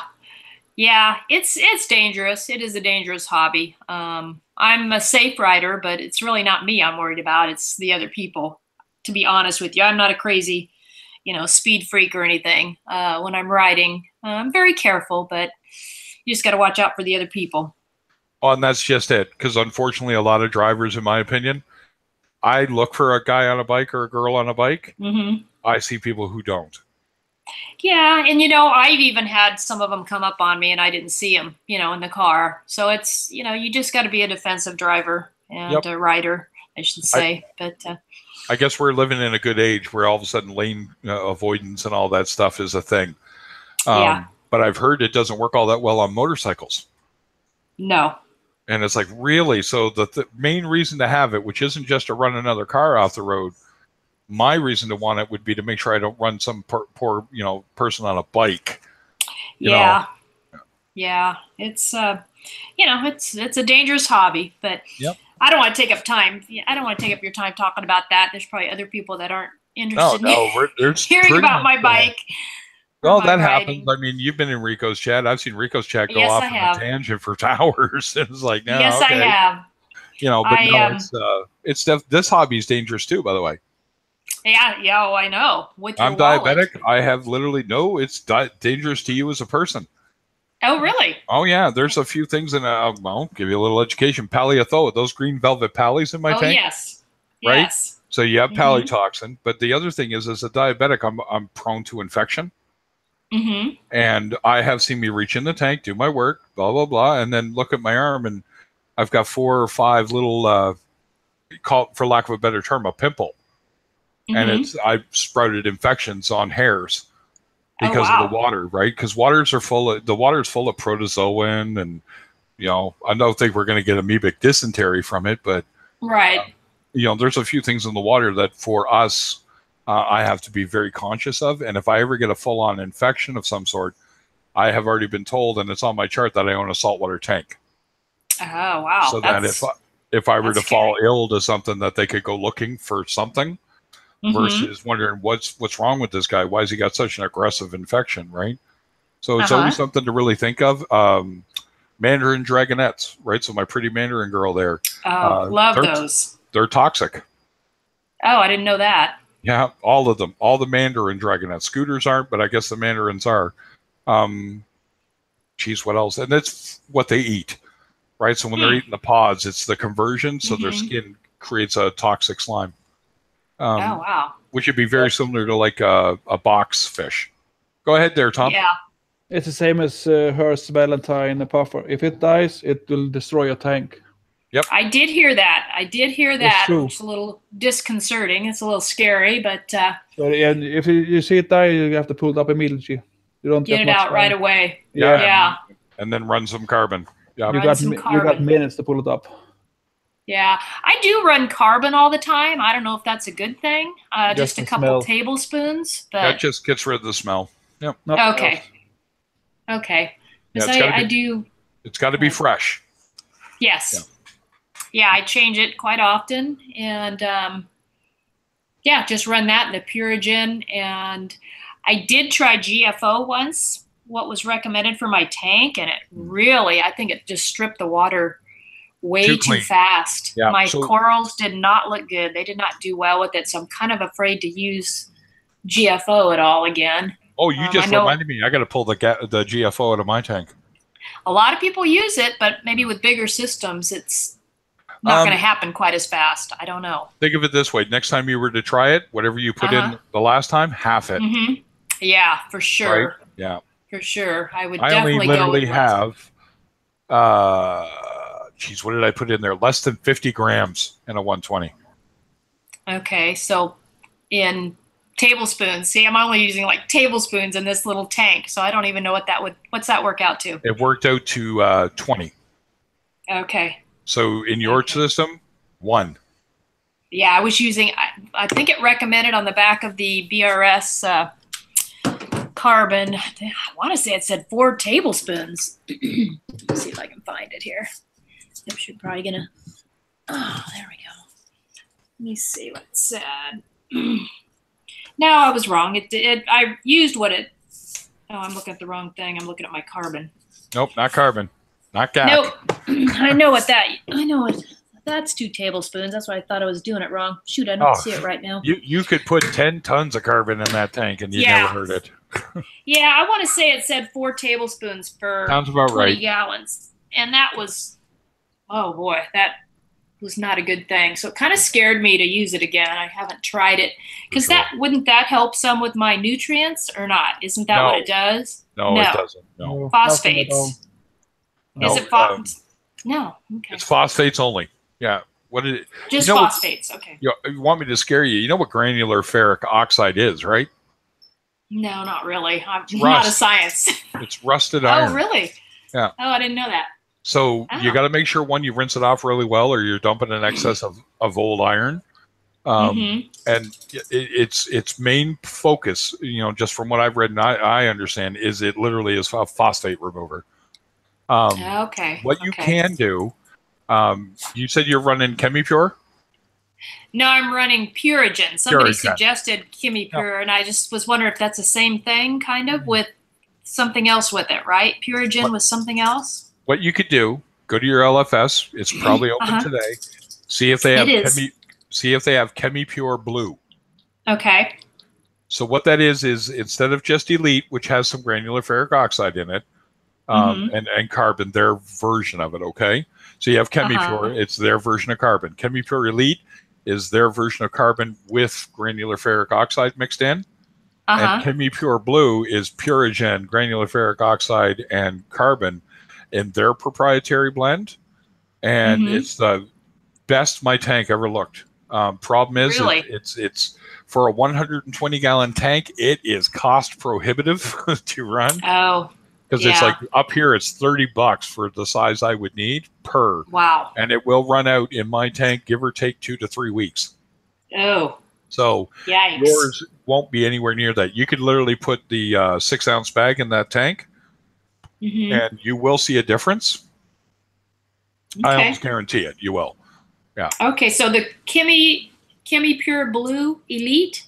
Nope, just ChemiPure Blue. Just ChemiPure Blue. Okay. So there's 3 types. There's ChemiPure, then there's ChemiPure Elite, and then ChemiPure Blue. Okay. And if you want, do your research on it, look it up, and listen to what people are saying about it. Don't just take my word for it, right? Okay. I do love it. I have the nano packets. You can buy nano packets, but here's the thing. You have a 30-gallon tank, it would take all 5 packets anyway. Oh, so wow. It wouldn't even be worth it, right? You just buy the bottle, right? And just rinse it off. You can rinse it in tap water. It's better if you do it with RO. But I will tell you this, the way I do it, and it works really well for me, is rinse it under tap water till, when you're holding it, don't grind it together, of course, but just roll it around till you're not really getting anything. And then I took it and rinsed it, physically put my hand in with the bag of my hand up and down in a 2-liter jug with RODI water, fresh water, and just rinsed it off really well so that there was no chance I was putting any chlorine in at the same time. Right. And then I put it in my tank, and wow, I mean, just stunning. Now, if I use that, should I not use the Purigen then, since it's already in there? I would probably, if you get Blue, take the Purigen out. If you get Elite, leave the Purigen in. Okay. Right? Okay. And just remember, don't get a big one. Ask the store what size tank it's for. Okay? Because I can't remember the jars to size of tank they do. because I don't Okay. want to see you strip your water too hard on the GFO side again. Yeah. Right?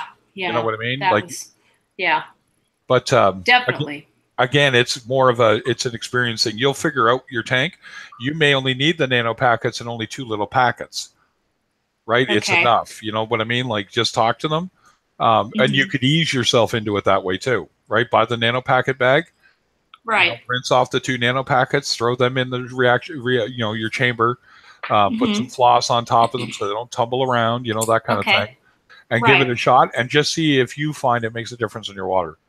Okay, I know I've read about it. I just, I think when I started this tank, I saw somebody else's tank I liked, and he was using the Purigen and the carbon and just some filter floss. So maybe I'll try that and see if that, being it has a little bit of GFO with a good mix, maybe it'll help me a little bit. It might, and the experiment is what it's all about. Just don't go crazy, right?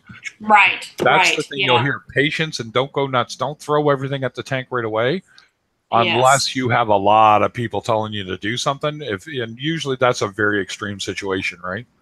Yes. Most of the time I've seen people say, start out with half the amount, or, do a little bit of whatever you're doing and see. So I learned that real quick with the GFO going full on. I won't be doing that again. Yeah, it's a little hurtful. Yeah. We all learn the hard way. Trust me. I've done things where it was like, wow, that was stupid. Right? I know it. Yeah.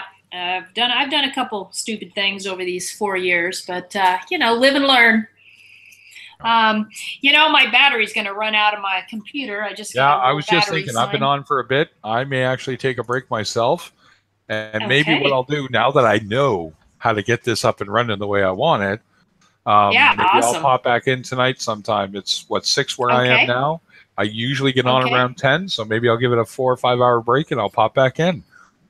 Okay, I'll watch for you and see if I can get on again without all that commotion. Sorry about that. I don't know anything about it. So now, Jeff, or Tom, I don't expect you to come back because by then it is like 3 a.m. It'll be nighttime. Well, it was great chatting with you guys. Have a great rest of the day or evening, whatever's going on. And I better get up and get some work done around here and get to my store and get me some water and ChemiPure. So and don't forget to test your water before you do anything with it. Okay, yeah, remember, that's Jeff interesting. It's funny. Yeah, we're really interested to see what your levels are straight out of the ocean. All right. Okay, that sounds good. You guys take care. Have a nice day. For sure. Okay. Later, guys. Thanks, you too. Thanks Bye-bye. for joining. Bye. Bye-bye. Bye. Later, Tom. You have a good night, buddy. Yeah, see you. Bye.